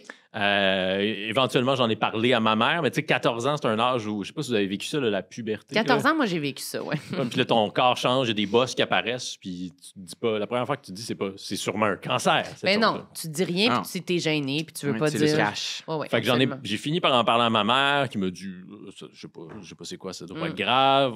On est allé voir le médecin un peu plus tard, qui nous a envoyé voir un spécialiste. Mais tu sais, le médecin était très calme. Là. C'est ça, il n'y a T'es pas sûr, matière à c'est rien. s'inquiéter. OK. Puis là, on va à Sherbrooke, au CHU, le gros hôpital. Puis là, je passe un genre d'échographie, un Doppler. Là, c'est une Ouais. échographie de la jambe.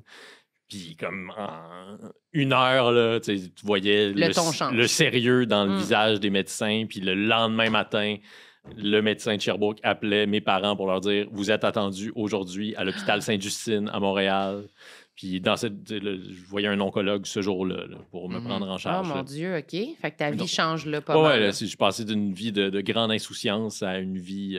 Pleine conscience. Ouais, c'est comme Complètement. un point d'en face. Mais en C'est même temps, sûr. je dis que ça a été un coup de poing d'en face. Puis là, tu sais, quand tu t'en vas à Sainte-Justine, tout ce que tu as dans la tête, c'est ouais, mais je peux pas faire partie de la gang qu'on va au Téléthon Enfant Ouais. Soleil. Là, c'est d'autres mondes. Ça arrive aux autres, cette Ouais. affaire-là.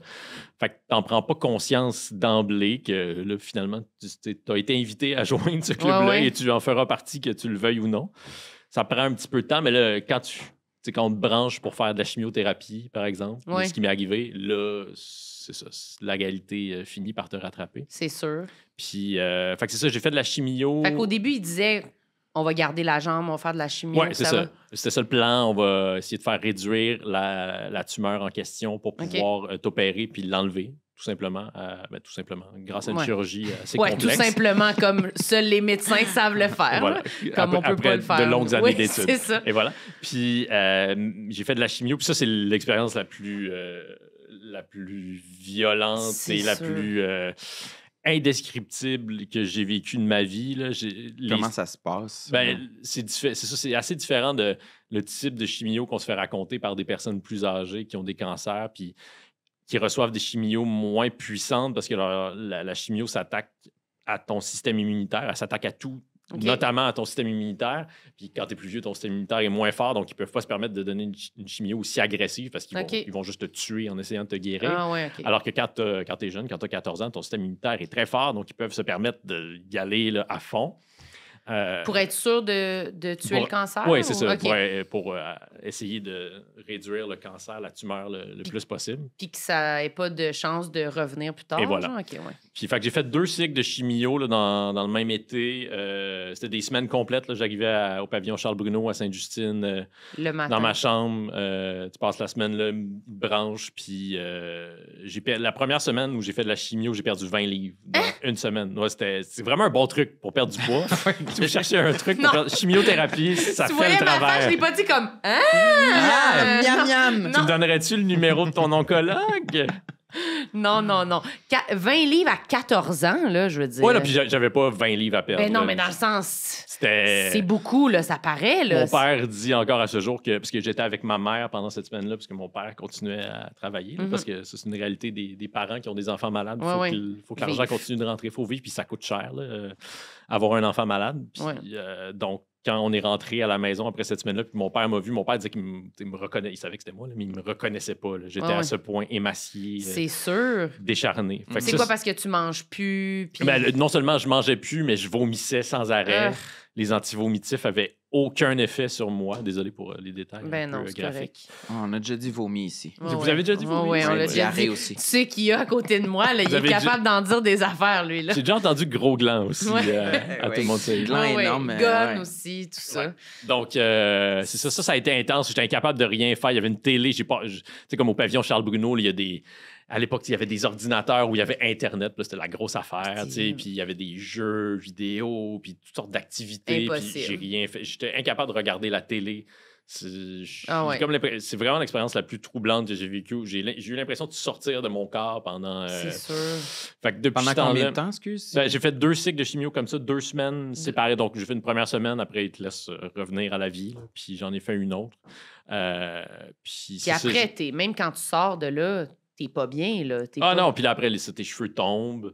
C'est juste un moment bizarre aussi parce que tu as beau te raser les cheveux, là, il te reste toujours un petit bout de poil, puis là, ça tombe. Je me souviens le moment où je me suis mis comme à les arracher un par un. Là. Ça me dérangeait pas trop. Il n'y avait pas de coquetterie associée à ça, mais c'est comme un moment assez chargé. Là. Est-ce que tu allais à l'école quand tu es revenu? Tout ça s'est passé l'été, donc j'ai été diagnostiqué à la fin de l'année scolaire. J'ai fait la chimio l'été, j'ai été amputé en septembre, puis j'ai manqué 3 semaines d'école, puis je suis retourné. OK, attends un peu. Là, tu as eu tes 2 sessions de chimio. Ouais. Puis là, comment ils se sont rendus compte ça marche pas? La tumeur s'était pas résorbée suffisamment pour qu'ils puissent l'enlever par une simple chirurgie. Oui, simple. Toute simple. En fait, ils m'ont... Puis là, à ce jour, je sais toujours pas si c'était un réel choix que mon chirurgien me proposait. Mais ils m'ont dit, soit on retire la masse, la tumeur, avec une chirurgie là, super longue de genre 11-12 heures. Donc ça, c'est déjà comme une épreuve pour le corps. On va aller chercher des veines dans ton autre jambe. Un peu de peau de palais, peut-être. Un peu de peau de palais pour patcher tout ça dans ta jambe gauche après avoir enlevé la tumeur. Puis après, ta jambe va être fragile, puis c'est pas dit que le cancer va pas revenir. Et peut-être que le cancer aussi va s'en aller dans tes poumons. Là, ça, c'est vraiment moins heureux là, quand ton cancer est rendu dans les poumons. Ou on peut t'amputer. Puis là, c'est vraiment la solution la plus sûre, la plus sécure. Pour que ton cancer ne revienne pas. Puis dans, mettons, 6 mois, maximum 1 an, tu vas avoir une prothèse, tu vas remarcher, puis tout va bien aller. Mais c'est sûr que quand c'est présenté comme ça, c'est comme, est-ce que je te donne un coup d'en face ou une barre de chocolat? Oui, dans le sens, c'est comme, si l'autre option, c'est sûr que ça marche, mais t'as plus de jambes. Effectivement, c'est ça. Penses-tu que c'est un choix qui t'offrait pour que l'option de l'amputation soit plus digeste, là, Si c'est ça, ils sont... Vu que c'est quand même intense. Ouais, si c'est ça, salutations à mon oncologue qui est vraiment brillant parce que ça m'a aidé effectivement.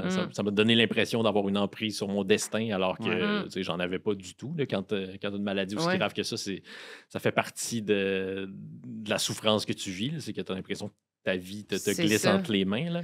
Puis est-ce que, là, parce que tu as 14 ans à ce moment-là, c'est-tu toi qui décides? Tes parents? Oui, à partir de 14 ans, si je ne me trompe pas, là, je ne voudrais pas dire une énormité, mais je pense que c'est ça l'âge, 14 ans, où tu peux décider un peu signer si tu vas subir une chirurgie de ce type-là ou pas. Mais évidemment que j'en ai longuement discuté avec mes parents. Oui, c'est ça, mais je me demandais s'il y avait le moment de, comme, ils demandent à tes parents ou c'est toi qui... Non, mes parents étaient... il y a eu un moment aussi, en fait, quand j'ai appris que... parce que là, il y a un moment où les médecins savent à peu près qu'il y a une tumeur avec les tests, mais comme l'échographie dont je parlais tantôt, mais pour confirmer que c'en est bel et bien une, ils font une biopsie. Là, c'est comme ils prennent une carotte là, dans ta tumeur, là, ils t'ouvrent, puis ils vont l'analyser. Puis ça, c'est une chirurgie où tu es endormi, là, donc c'est une vraie chirurgie. Puis, mais l'analyse du test, c'est assez bref. Fait entre le moment où je me suis... entre le moment où je suis sorti de la salle de chirurgie puis le moment où je me suis réveillé, mes parents avaient déjà appris que ma tumeur était bel et bien cancéreuse. Fait quand je me suis réveillé, ils me l'ont dit à peu près tout de suite. Okay. Puis, donc, en sachant que ma tumeur était cancéreuse, ils savaient que j'allais subir la chimiothérapie. Puis, souvent, ce qu'ils vont faire pour les patients de chimiothérapie, surtout à cet âge-là, c'est installer une espèce de port qui permet d'avoir accès à une de tes grosses veines ici, là, un de tes artères. Okay. Ils appellent ça un porte-à-carte, je pense. Ici. Puis là, ils te branchent direct, puis c'est sur l'artère, donc ça a moins de chances de lâcher que sur une petite veine de ton bras. Puis pendant que j'étais encore endormi, ils ont demandé à mes parents... Donc, peut-être qu'il c'était pas nécessaire de me demander mon consentement, parce qu'ils ont demandé à mes parents est-ce que vous voulez qu'on y installe ça. Moi, j'avais jamais entendu parler de cette patente-là. Est-ce que vous voulez qu'on y installe ça? Parce qu'il va y avoir de la chimio. Ça rendrait le tout plus facile. Puis mes parents, ils ont dit... Si on fait ça, puis que Dominique se réveille avec cette patente-là sur le corps, il va nous en vouloir pour le reste de sa vie. Il va être déjà qu'il va apprendre qu'il y a un cancer. Il va être en tabarouette. Puis il avait raison, j'aurais vraiment été en crise. Oui, demandez-moi-le avant. C'est ça, mais c'est parce que finalement, j'ai jamais eu cette affaire-là, mais si j'avais voulu, il aurait fallu que je me refasse anesthésie, que je me l'installe et tout ça. Donc, ça sauvait du temps, mais il aurait fallu que tout repasse mon consentement. C'est quoi? Ça fait comme quelque chose qui paraît, là? T'as quelque chose... Je sais pas si ça paraît tant que ça, là. Je ne saurais pas te décrire exactement ce que c'est, mais c'est quand même minimalement invasif. Puis, comme un port USB. C'est comme un port USB, mais pour ton artère, pour te donner de la chimio. Merci, Sam. T'es docteur. Non, mais c'est quand même épeurant. J'ai plein d'images aujourd'hui. C'est vrai. Se réveiller et avoir quelque chose... Dans le corps, là, tu sais, c'est comme qui paraît peut-être en plus. Là, fait que merci à mes parents. Je voulais raconter tout ça pour remercier publiquement mes parents de m'avoir respecté. Puis c'est des choses qui vont vite en plus. Puis là, c'est des médecins qui te disent ça. Fait que moi, j'aurais tendance à être comme, j'ai tellement envoyé chier de médecins là, pendant que j'étais malade. Là. J'ai crié après du monde. Là. Ah oui? Ouais, vraiment. Là. En plus, t'étais ado. Là, ah oui, c'était terrible parce que ma crise d'adolescent. Ouais, mais un peu quand même. Merci.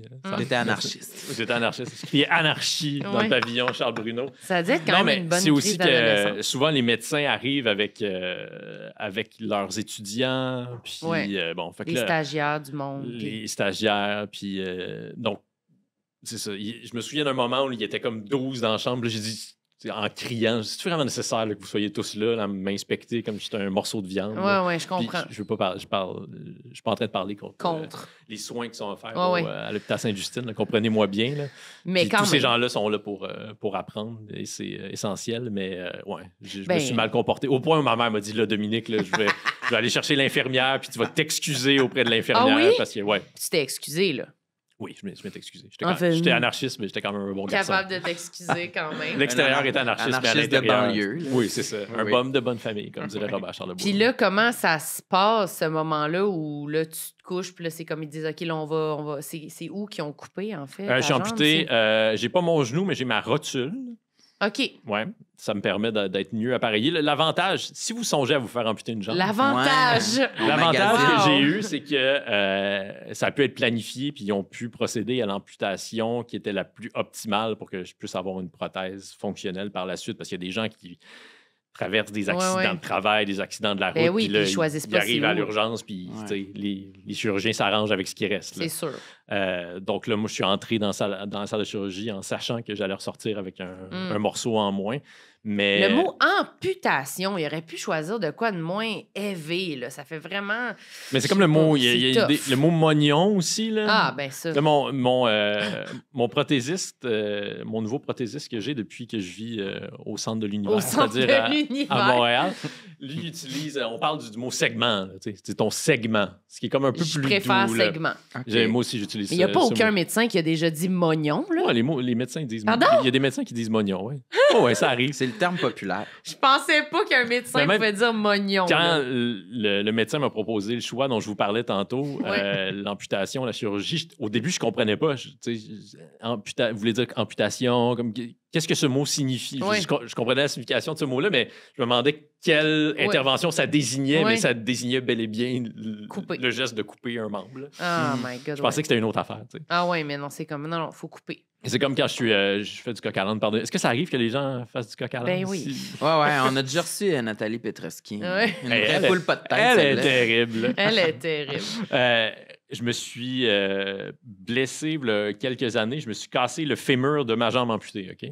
Comment ça? Je suis tombé devant le Club Soda pendant le festival Juste pour rire. Bon, j'étais même pas en boisson. Quelqu'un t'a poussé ou quoi? Même pas. J'étais avec mon amie Karine Lefebvre, animatrice à Radio-Canada. Excellente station. Marilyn est rendue chroniqueuse. Vous animez un balado aussi. À Radio-Canada. C'est pas un podcast, c'est un balado. C'est un balado. Ben, à Radio-Canada, c'est des balados.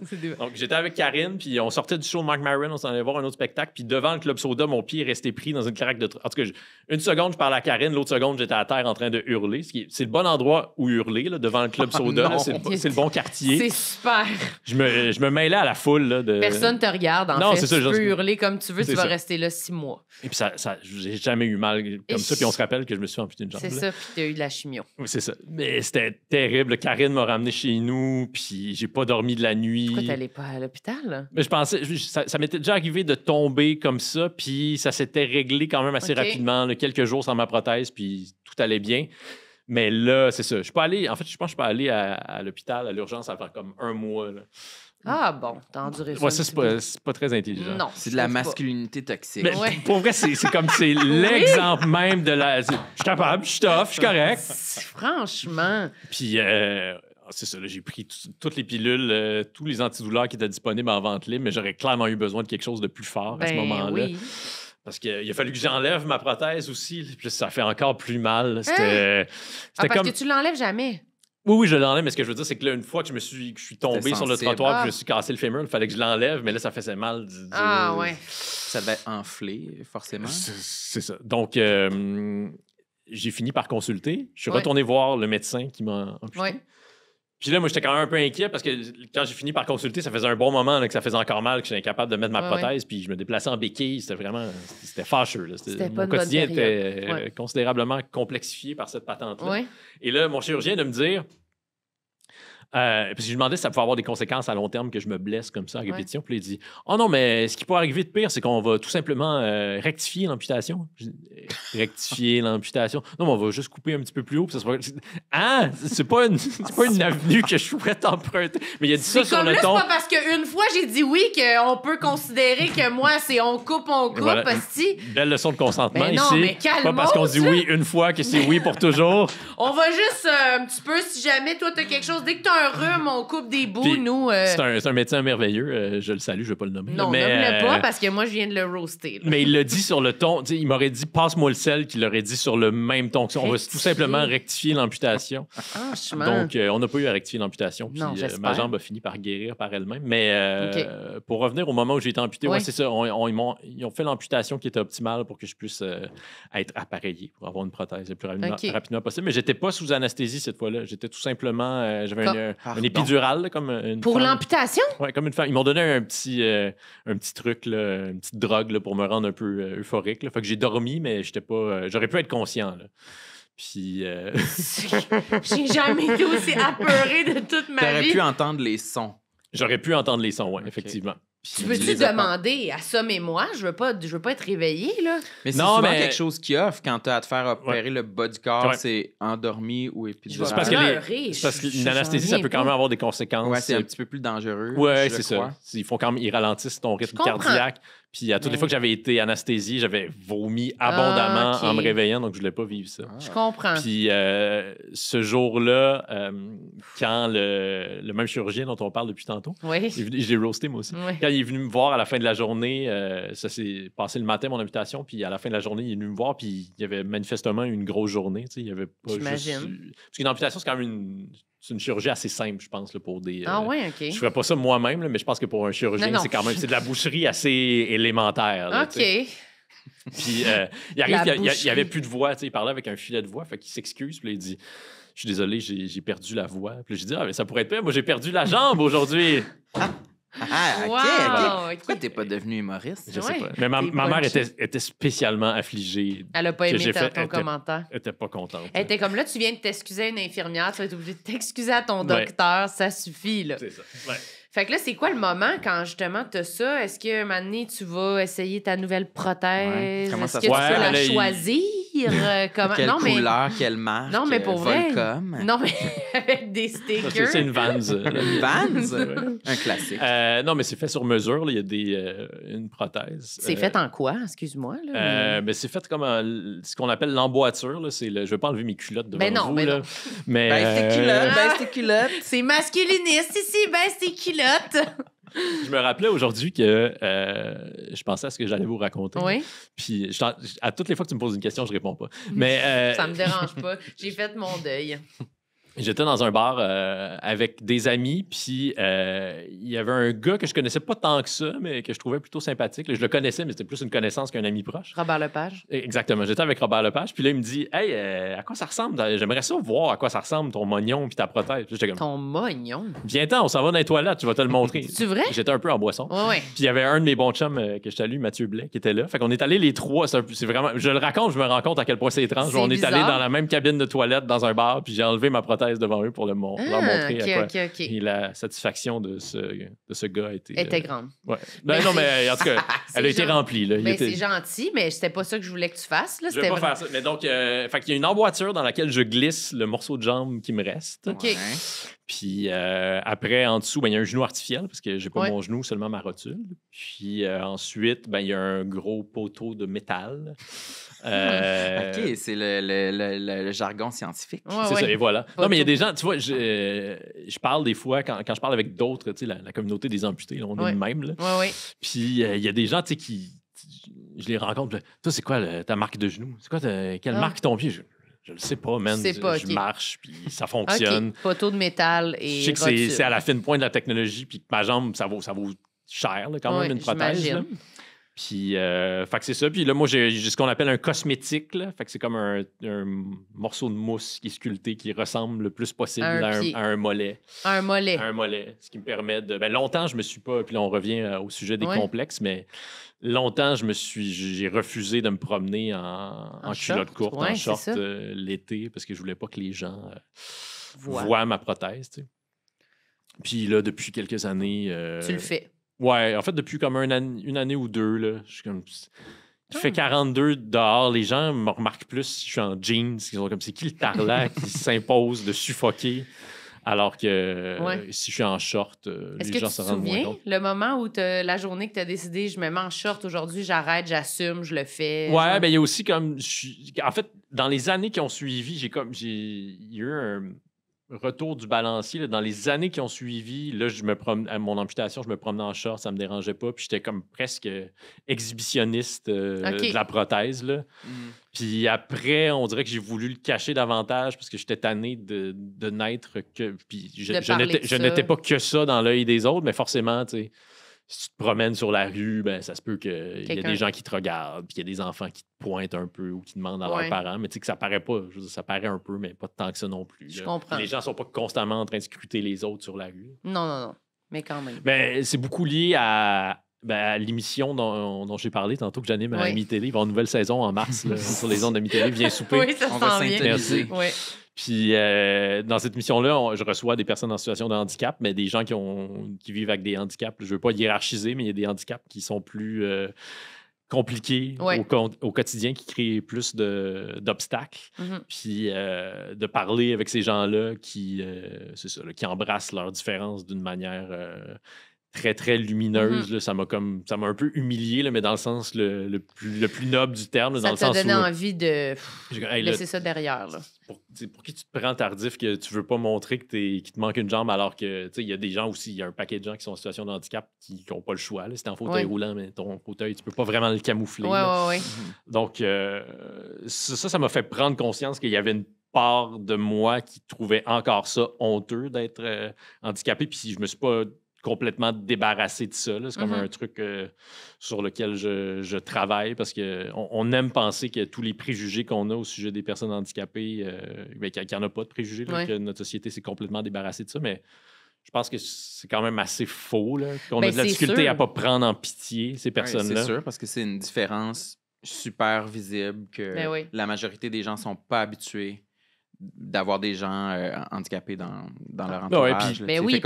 Souvent, on ne sait pas comment agir, on a peur d'insulter, on a peur de pointer, bien entendu, mais tu sais, pas dire la bonne affaire. Exact, non, puis il y a tout le discours aussi, là, qui est le discours qu'on entend le plus dans les médias, mais aussi dans la bouche des gens au sujet des personnes handicapées, c'est « Oh, vous êtes donc bien courageux, puis vous êtes des sources d'inspiration », mais puis c'est pas complètement faux dans le sens où les personnes handicapées doivent faire preuve de courage parce que leur vie est compliquée, puis leur vie est compliquée parce qu'ils sont handicapés, mais aussi parce que notre société fait assez peu d'efforts pour rendre leur vie moins compliquée. C'est ça.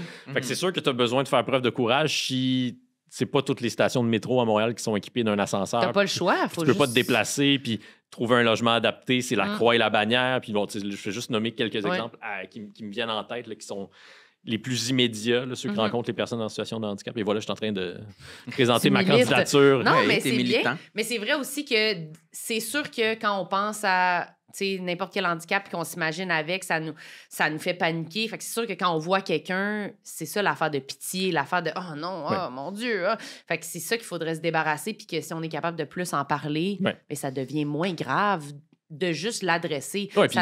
La plupart des gens qui sont en situation de handicap sont contents d'en parler, ou du moins n'ont pas de problème à en parler. Moi, quand les gens me disent « Hey, ça te dérange-tu que je te pose des questions? » Ça me dérange pas, mais c'est sûr que c'est moins pire d'en parler que de faire semblant que ça n'existe pas, j'ai l'impression. Comme n'importe quoi. Il y a aussi un moment, là, si on est dans l'escalier à job, puis il est 11h15, non, là, je vais pas te raconter mon cancer et mon amputation. C'est sûr. On ira prendre un café ou une bière, je te le raconterai, ça va me faire plaisir. Mais il y a des gens comme ça qui ils sont partout, là, ces gens-là, qui ne savent pas comprendre c'est quoi un bon moment pour poser certaines questions. Là. Surtout les sujets, on s'en sortira pas malheureusement. Est-ce que ça a changé ta démarche? Ça a-tu un impact? Oui, mais je pense que ça paraît quand je marche. Mais c'est ça qui est drôle, parce que moi, je pense que je sais que ça paraît quand je marche. Il y a des moments où ça paraît davantage, si je suis un peu blessé, si je suis fatigué, tout dépendant de l'ajustement de ma prothèse aussi, parce que il peut y avoir plein de facteurs qui entrent en ligne de compte. Mais il y a plein de gens. Donc, quand je me suis blessé, puis là, pendant 7 mois, j'ai été obligé de me déplacer sans ma prothèse, donc avec des béquilles. Là, c'était très, très apparent qu'il me manquait une jambe. Et moi, je m'étais imaginé que tout le monde qui était dans mon entourage, évidemment que ma famille puis mes amis le savent, mais qu'il y a des gens, je sais pas, mes collègues, justement. Là, je me souviens précisément d'un 5 à 7 de... Mais ça faisait pas longtemps que je travaillais à la presse, puis je pensais que ceux que je connaissais le savaient, puis le mot s'était passé. Hey, Tardif, il manque une jambe. Le petit nouveau, il manque une jambe. Oui, c'est ça. Mais manifestement, non. Parce que là, j'arrive au bar, c'est au Point Carré. Là, il y a tellement, j'ai monté cette quantité d'escaliers-là, c'est dans le quartier chinois. Là. En béquille, c'est vraiment niaiseux. Puis là, j'arrive devant ma gang là, de l'équipe des arts de la presse, puis le silence, là. Comme si tu venais de te faire amputer là. Oui, mais eux, ils m'ont vu 2 semaines avant. Le gars est sur 2 jambes, le petit nouveau. Hey, Tardif, il est nouveau dans l'équipe. Il est là. Puis là, il me voit 2 semaines après, il manque une jambe. Mais ça, c'est arrivé à plusieurs... des gens que j'ai dû réconforter. Là. Une dame que j'aime beaucoup, qui s'appelle Louise Dupré, qui est une grande écrivaine, poète, que j'avais rencontrée à quelques occasions, puis on s'était bien entendu, de belles entrevues. Elle sort un nouveau livre. On a une entrevue qui est prévue dans un parc. J'arrive au parc, je suis sur béquille, puis là, je la vois au loin me voir, puis la pauvre Louise, comme... elle a les yeux dans l'eau. Puis là, je sais pas les scénarios qu'elle se fait dans sa tête, mais là, j'arrive devant elle, puis rapidement, il faut que je lui résume tout ce que je viens de vous raconter longuement, là, le plus rapidement possible pour résorber sa tristesse. Qu'on parle de d'autres choses après. Puis aussi qu'on parle de d'autres choses, c'est ça, parce que la raison pour laquelle on est là, c'est pas pour parler de ça. Je comprends. C'est comme un genre de coming out, dans le fond. Ben oui, puis c'est aussi ça qui m'a... qui a précipité ma volonté, puis d'embrasser davantage mon identité là, de personne handicapée, puis d'en parler. Il n'y avait rien qui me faisait plus plaisir avant que lorsque les gens me disaient « Hey, ça paraît pas, ton handicap. » Ça me rendait fier. Puis je pense qu'il y a plusieurs personnes qui vivent avec des différences, qui ont vécu ça. Là. Ben oui. J'ai lu un livre d'un gars, un animateur de la CBC qui s'appelle Elamine Abdelmahmoud. C'est un gars qui est né au Soudan puis qui a immigré en Ontario à la fin de l'enfance, début de l'adolescence. Puis il explique que c'est deux choses complètement différentes. Là. Je ne veux pas comparer des pommes et des oranges, mais il raconte dans ce livre-là que lorsqu'il est arrivé en Ontario, dans un milieu presque entièrement blanc, il faisait tout pour camoufler tout ce qui pouvait dénoter le fait qu'il ne pouvait pas cacher qu'il était noir, mais tout ce qui pouvait dénoter son africanité, le fait qu'il était noir, il le cachait puis essayait de devenir le plus blanc possible. Et là, que les gens le complimentaient en lui disant « Toi, t'es un Oreo. T'es noir à l'extérieur, mais t'es blanc à l'intérieur. » Puis ça lui faisait plaisir, mais c'est complètement horrible comme phrase. Puis il a fini par déconstruire tout ça. Puis moi, j'ai vécu ma version de cette affaire-là, c'est-à-dire que je voulais surtout pas être reconnu comme une personne handicapée, alors que j'en suis une, puis ça fait évidemment pas de moi une moins bonne personne. Ben non. Je dirais qu'à ce jour, je suis encore malheureusement fier, les peu de fois qu'on peut me dire que t'es gay, je savais pas. Que tu passes pour hétéro. Ouais, que je vais être comme... Mais c'est complètement débile, cette affaire-là. Mais ça, c'est le poids de la norme. Là. Il y a évidemment encore beaucoup d'homophobie, puis il y a une résurgence de l'homophobie dans notre société, mais on aime penser que c'est ça. Dans nos milieux, puis dans les gens qu'on fréquente, il n'y en a plus d'homophobie, mais malgré tout, cette affaire-là, ça te fait plaisir. Là. Ben, la façon dont l'environnement dans lequel on a vécu, je pense, quand on était jeunes, ça nous a formés, puis ça je sais pas si ça va s'en aller un jour. Là. Il y a des fragments de ça qui vont rester à l'intérieur de nous pour toujours. J'ai l'impression là, que c'est dur à enlever. Là. C'est plus grand que toi aussi. Toi, tu peux cheminer là-dedans, mais à un moment donné, c'est vrai que la société n'est pas construite pour qu'on aime quand on n'est pas comme les autres. C'est pas ça là, qu'on nous a dit. Là. On nous a dit qu'il fallait être pareil. Mais ce qu'on peut faire, c'est s'affirmer davantage. Là. Maintenant, là, j'ai moins... Avant, c'est ça, j'aurais jamais invoqué mon handicap pour... dans aucune situation. Tu sais, comme... à la job, il y avait une situation où... il a été proposé qu'on fasse une activité de team building. Okay? Yeah! Oui, bon, déjà... Sûrement en nature, j'imagine. C'était pas l'enthousiasme total. Puis là, les gens se mettent à lancer des idées. On va aller faire du bénévolat. Ah, cool, on va aller faire du bénévolat. C'est bien. T'sais. Bénévolat, c'est quand même une bonne idée. Ça va. Mais là, il y a d'autres gens qui se mettent à proposer. On pourrait aller faire une journée ou un week-end de survivalisme dans la forêt. Non, là... Là, il y a une de mes collègues plus près de moi qui suggère dans tout ça se passe dans Slack, là où toutes les grandes conversations se déroulent. Et là, qui dit mais il faudrait se rappeler que c'est pas tous nos collègues qui sont dans la même situation physique. On n'est pas. Puis, je veux dire, ça m'inclut moi et d'autres gens aussi, pour d'autres raisons. Dominique a de l'eczéma. Dominique a de l'eczéma. Il peut pas être en nature. Son œil gauche va pas à gauche. Puis là, la personne d'en mettre une couche. Non, mais c'est vraiment pas si difficile que ça. Le survivalisme, c'est accessible à tout le monde. Non, ce n'est pas accessible à tout le monde. Hey, relax. Je veux pas que ce soit accessible à tout le monde, les week-ends de survivalisme. Donc là, dans cette situation-là, c'est une de mes gentilles collègues qui a eu l'amabilité de s'affirmer pour moi. Okay, mais de plus en plus, là, je le dis, là, comme là, tes propos sont déplacés ou c'est pas le bon moment de parler de ça. Ou... Je comprends. Mais c'est dur à faire. Tu veux tellement pas avoir l'air de la personne... Non. On veut pas être la victime ou chialer ou être... Mais à un moment donné, c'est juste, t'as raison de faire ce commentaire-là, de dire, ben là, moi, je peux pas y aller. Là. Je sais pas quoi vous dire. Là. C'est pas parce que je suis lâche ou que c'est juste, je peux pas. C'est pas de la paresse. C'est comme dur à accepter, je trouve, cette affaire-là. De comme... C'est ça, mes capacités s'arrêtent là. Je peux pas y aller. Là, voulez-vous que je parle de mon poids? On peut en parler un peu, mais oui. Mais là, ça fait combien de temps que ça roule? On a le temps pour ton poids. Okay. Ça fait 1h18. Mais c'est ça, mais c'est lié à mon amputation parce que quand j'ai été amputé, j'ai été pendant un petit moment en fauteuil roulant parce que j'ai voulu reprendre l'école très, très rapidement. Ils m'ont proposé d'aller dans un centre, comme dans l'émission Deux Frères. Là. Moi aussi, je me suis tellement fait parler de la Christie d'émission Deux Frères. Je sais pas c'est quoi, moi. C'était-tu en ondes à peu près en même temps? Oui, c'était en ondes exactement en même temps. C'était avec Daniel Thomas, Élise Guilbeault. Ça me dit quoi, mais... Puis il y avait un des personnages, je pense que c'était qui se faisait amputer la jambe, puis on voyait tout son processus de réadaptation. Le plus jeune des deux frères? Le plus jeune, il y a des gens qui écoutent ça à la maison et qui hurlent la réponse. Puis, désolé. Hurlez-la dans les commentaires. Mais si je me rappelle bien, le plus jeune des deux frères, c'était comme un beau garçon là, qui était populaire. Il se faisait frapper par une voiture, puis ça menait à son... Puis il y avait Marc, c'est quoi son celui qui joue Marc Arcan dans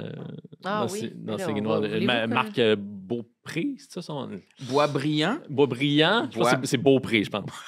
En tout cas, lui il était dans Deux Frères, mais ça pour dire qu'on va parler longuement de ça. Marc Beaupré, puis grand comédien, même si grand. C'est ça, mais grandeur d'âme. Puis dans Deux Frères, on voyait tout son processus de réadaptation. Il passait des semaines dans un centre de réadaptation, mais moi j'avais tellement passé de temps à l'hôpital que j'étais à bout, puis je voulais retourner à la maison, manger de la nourriture de ma maman, puis être dans mes choses avec mes disques compacts et mes patentes. Donc, rapidement, même je me suis obstiné pour mes disques compacts, c'est l'époque.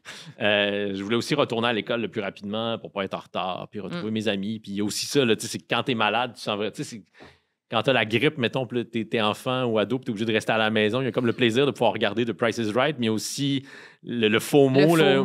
Mes amis, il va y avoir une joke malade là, qui va se raconter, puis je serai pas dans le running gag, puis je serai plus dans la gang. Tu devais avoir cette peur-là. Ça m'habitait beaucoup. C'est sûr. Fait que je suis retourné le plus rapidement possible à l'école, puis j'ai vraiment été bien accueilli, mais j'étais en fauteuil roulant, puis je mangeais comme un défoncé. Là. J'avais comme mon sentiment de satiété était complètement off. Donc là, je mangeais beaucoup. Ton estomac avait tout été bouleversé. Ouais, je sais pas trop. Oui, la chimio, c'est ça, ma perte de poids. Puis là, en plus, c'était en fauteuil roulant, donc tu fais moins d'exercice. T'as comme été affamé, on dirait, pendant un bout de temps, peut-être, je sais pas. Puis il y avait personne pour me dire aussi autour de moi. Comme mes parents étaient vraiment très, très compréhensifs puis très accommodants avec moi. Fait que, il y avait personne autour pour me dire peut-être pas obligé de manger un 8e dessert. Là, donc, j'ai mangé comme un défoncé. J'ai pris du poids quand même pas mal. Puis jusqu'à un point où j'étais pas obèse, mais j'étais quand même un peu, c'est ça, chubby, enveloppé, disons. Puis là, quand je montre des photos, mettons, la première fois que j'ai montré des photos à ma blonde de moi à 15-16 ans, elle te reconnaissait pas, là. Ouais, mais elle me reconnaissait, mais elle a compris. Je lui disais, non, mais moi, j'étais quand même en surpoids au secondaire. Elle dit, mais non, voyons donc, là, ça se peut pas, là, je te regarde de tes pieds. J'avoue que moi, je m'attendais pas à ce que tu moi t'en non ailles plus. là. Non, c'est ça, je pensais pas non plus que tu allais J'ai montré les photos, puis effectivement, j'avais quand même une bonne couche de gras de bébé un peu partout. Puis j'ai pris à la fin du secondaire, avant de m'en aller au cégep, là, j'ai dû perdre 30 livres en peut-être 6 mois. Là, j'ai arrêté, je buvais des boissons gazeuses comme de l'eau. Je mangeais du dessert sans arrêt, des bonbons, là, tout ça. Là. Puis là, j'ai juste coupé ça. J'ai presque pas bu de boissons gazeuses depuis ce moment-là. T'es vraiment le cliché de l'homme qui arrête de boire du Pepsi puis il perd 30 livres. Oui, c'est ça. Mais là, il y a aussi que j'avais comme 16-17 ans. Là, fait que ton métabolisme est différent. Là. Puis je me suis quand même, assez complètement transformé. Mais depuis ce moment-là, là, je ne veux pas m'auto-diagnostiquer, là, mais je pense que... C'est trop alimentaire. Je me suis développé un peu d'orthorexie. Là. Ah ouais? Comme récemment, je disais à ma blonde... Toi, quand tu manges, il y a comme un compteur dans ma tête là, qui repart à chaque matin. Je ne sais pas si ça vous fait ça. Je mange une première affaire. Là. OK, tu as mangé ça. Là, tu manges une deuxième affaire. Puis je ne compte pas exactement mes calories. Là. Je sais qu'il y a des gens qui font ça, mais j'ai toujours en tête ce que j'ai mangé dans ma journée. Puis est-ce que c'est trop? Est-ce que c'est pas assez? Quel genre d'exercice physique j'ai fait? Combien de pas j'ai fait? Etc.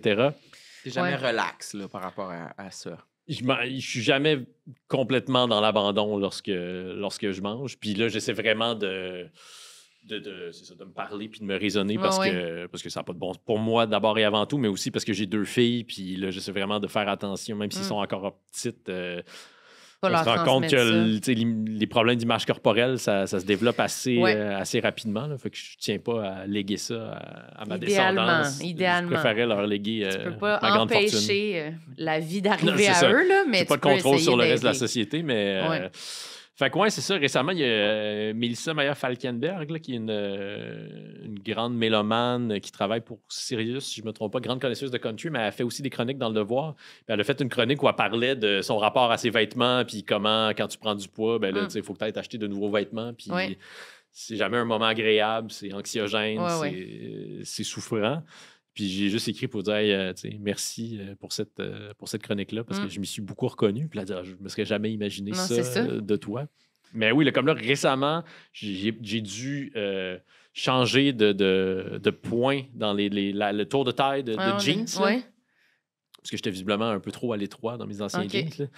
Puis c'est comme si... Ça t'a trigger? Je veux dire, ça m'a presque empêché de dormir. Là. Ah ouais. C'était comme si mon identité se transformait complètement. Là. Dominique Tardif qui passe de 30 à 31, c'est... Quel échec! Non, puis je sais que c'est horrible de dire ça parce qu'il y a des gens qui doivent vivre des problèmes différents. Même moi aussi, c'est la même chose. Là. Ouais. Monter de taille de pantalon. Ça file un peu comme... Ben, j'ai pas le choix. C'est un peu un échec. Là. Non, puis moi, ça file encore comme ça, alors que ça devrait pas. Je le vis comme un manque de discipline aussi. Là. Tu t'es laissé aller. On se tape sa tête. Là, Mais c'est un peu comme on disait tantôt de... Ça part pas, les sentiments de justement de pas vouloir être différent, de pas... Puis quand on a eu des enjeux avec le poids, qu'on a pas... Ça reste, là, on dirait ça, c'est pas... Je sais pas si ça se peut s'en débarrasser, là, mais je crains que non. Je pense que ça reste toujours quelque part dans ta tête. Ouais. Tu peux l'aborder de façon le plus saine possible, puis apprendre des trucs, puis comprendre pour qu'on se sente même, puis essayer d'être plus indulgent, mais j'ai l'impression que ça reste comme une petite voix qui est là dans ta tête un peu, mais que t'essaies d'être moins... Quand les gens disent « Oh non, mais moi, j'aime mon corps », puis je remercie mon corps pour tout ce qu'il arrive à faire. On n'est pas ici pour dire ça c'est sûr. Là. Je veux dire, non seulement je suis pas là, mais je comprends pas. Moi non plus. Moi, idéalement, en fait, là, j'aimerais ça être une abstraction. Là, mon idéal, ce serait de... Il y a aussi beaucoup ça, là, présentement, l'espèce de... Puis c'est un mouvement qui est tout à fait noble et salutaire, là, de montrer le plus de corps différents à l'écran, puis dans les magazines, puis tout ça. Mais moi, en fait, mon idéal, ce serait juste qu'on... Le corps... Te séparer de ton corps complètement. Une tête flottante. Le corps nous procure des plaisirs. Là. On ne va pas dire le contraire. Puis non. Je remercie le bon Dieu de m'avoir offert un corps qui me permet d'avoir accès à ces plaisirs-là. Sauf que, c'est ça, dans d'autres situations, là, tout ce qui ne concerne pas l'intimité charnelle, le reste, je préférais ne pas avoir... Ça ne me dérangerait pas d'être, c'est ça, une âme, un cerveau qui flotte. Là. Je comprends que toi, tu ne l'as pas eu facile là, par rapport à ton corps. Non, mais dans le sens, c'est sûr que ton processus de vie fait en sorte que tu n'es pas comme « Ah, merci pour mon corps! » C'est comme « Va chier, là. » Tu sais, je sais pas comment dire. Là. Mais en même temps, c'est ça, j'ai développé une... Je suis quand même fier de mon corps. Je suis fier de l'endurance de mon corps. Mon corps il est capable d'en prendre. Puis j'espère, là, l'angoisse qui m'habite maintenant, c'est à savoir si mon corps va encore être capable de continuer à en prendre autant parce que ça use prématurément un corps de marcher avec une prothèse. Puis, tout ce que tu as subi. Là, peut-être un moment où je vais devoir me déplacer en fauteuil roulant. Puis on n'est vraiment pas là. Non. Mais peut-être aussi que la technologie va avancer. Puis que... oui, puis que je vais me faire... mais ma jambe va probablement pas repousser. Peut-être que tu vas avoir une jambe de robot Tesla, je sais pas, quelque chose de même. Une jambe Elon Musk. Oui.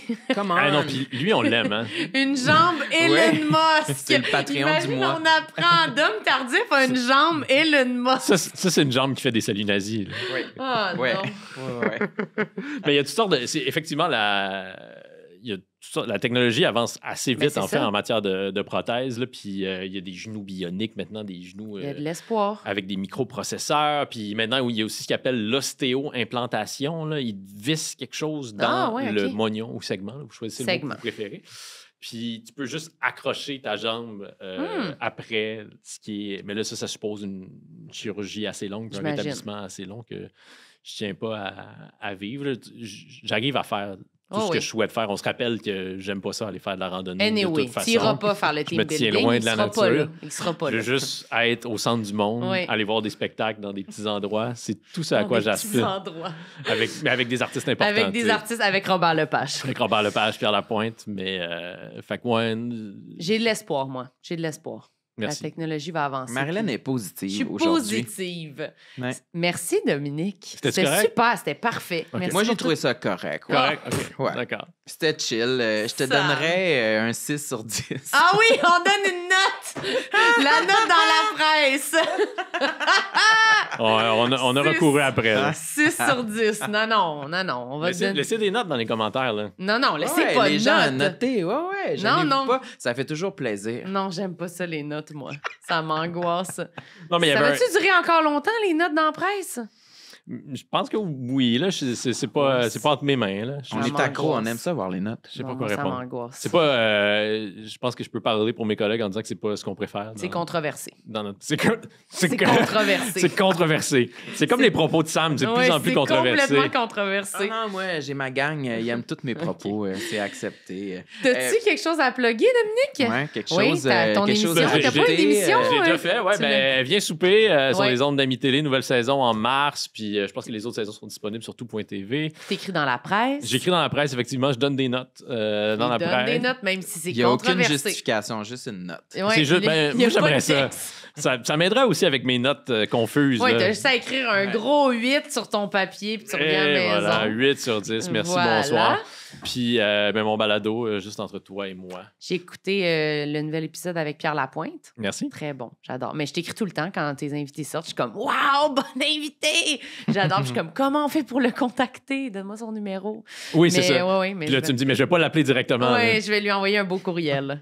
mais ça me touche toujours quand tu m'écris. C'est vrai, je l'écoute. En baladiste, il faut, faut soutenir. C'est vraiment le balado que j'écoute tout le temps. Je l'écoute en joguant ces temps-ci. Voyons donc. J'écoute du beat en jogging. Ah ouais, lui, il écoute du J'écoute du Skrillex. Nous, on a-tu de quoi à plugger, ça? J'écoute non, mais du Skrillex! Est-ce que c'est encombrant quand tu cours Mon membre? Ouais. Non, ça va bien plus vite. Il court sur 3 membres. Je suis comme un guépard dans la piste de course. Alors, rendez-vous au sametmarilyn.com pour voir toutes nos dates de tournée de notre spectacle de stand-up. Masculiniste de stand-up en tournée. C'était combien dans la presse, ça? C'était 8 sur 10. Fait très bon 8. Ça vaut la peine de se déplacer. Et puis, rendez-vous aussi pour notre 200e épisode devant public à l'Olympia de Montréal le 25 avril. Au centre de l'univers. Oui, vous allez vous sentir au centre de l'univers. Oui. J'espère que tu vas être drôle de même. Moi, j'espère que tu vas être là. Moi, je vais être là, absolument. Tu vas pouvoir make it? Oui, je vais make it, absolument. Merci tout le monde! Peace! Bye bye! Tout le monde sait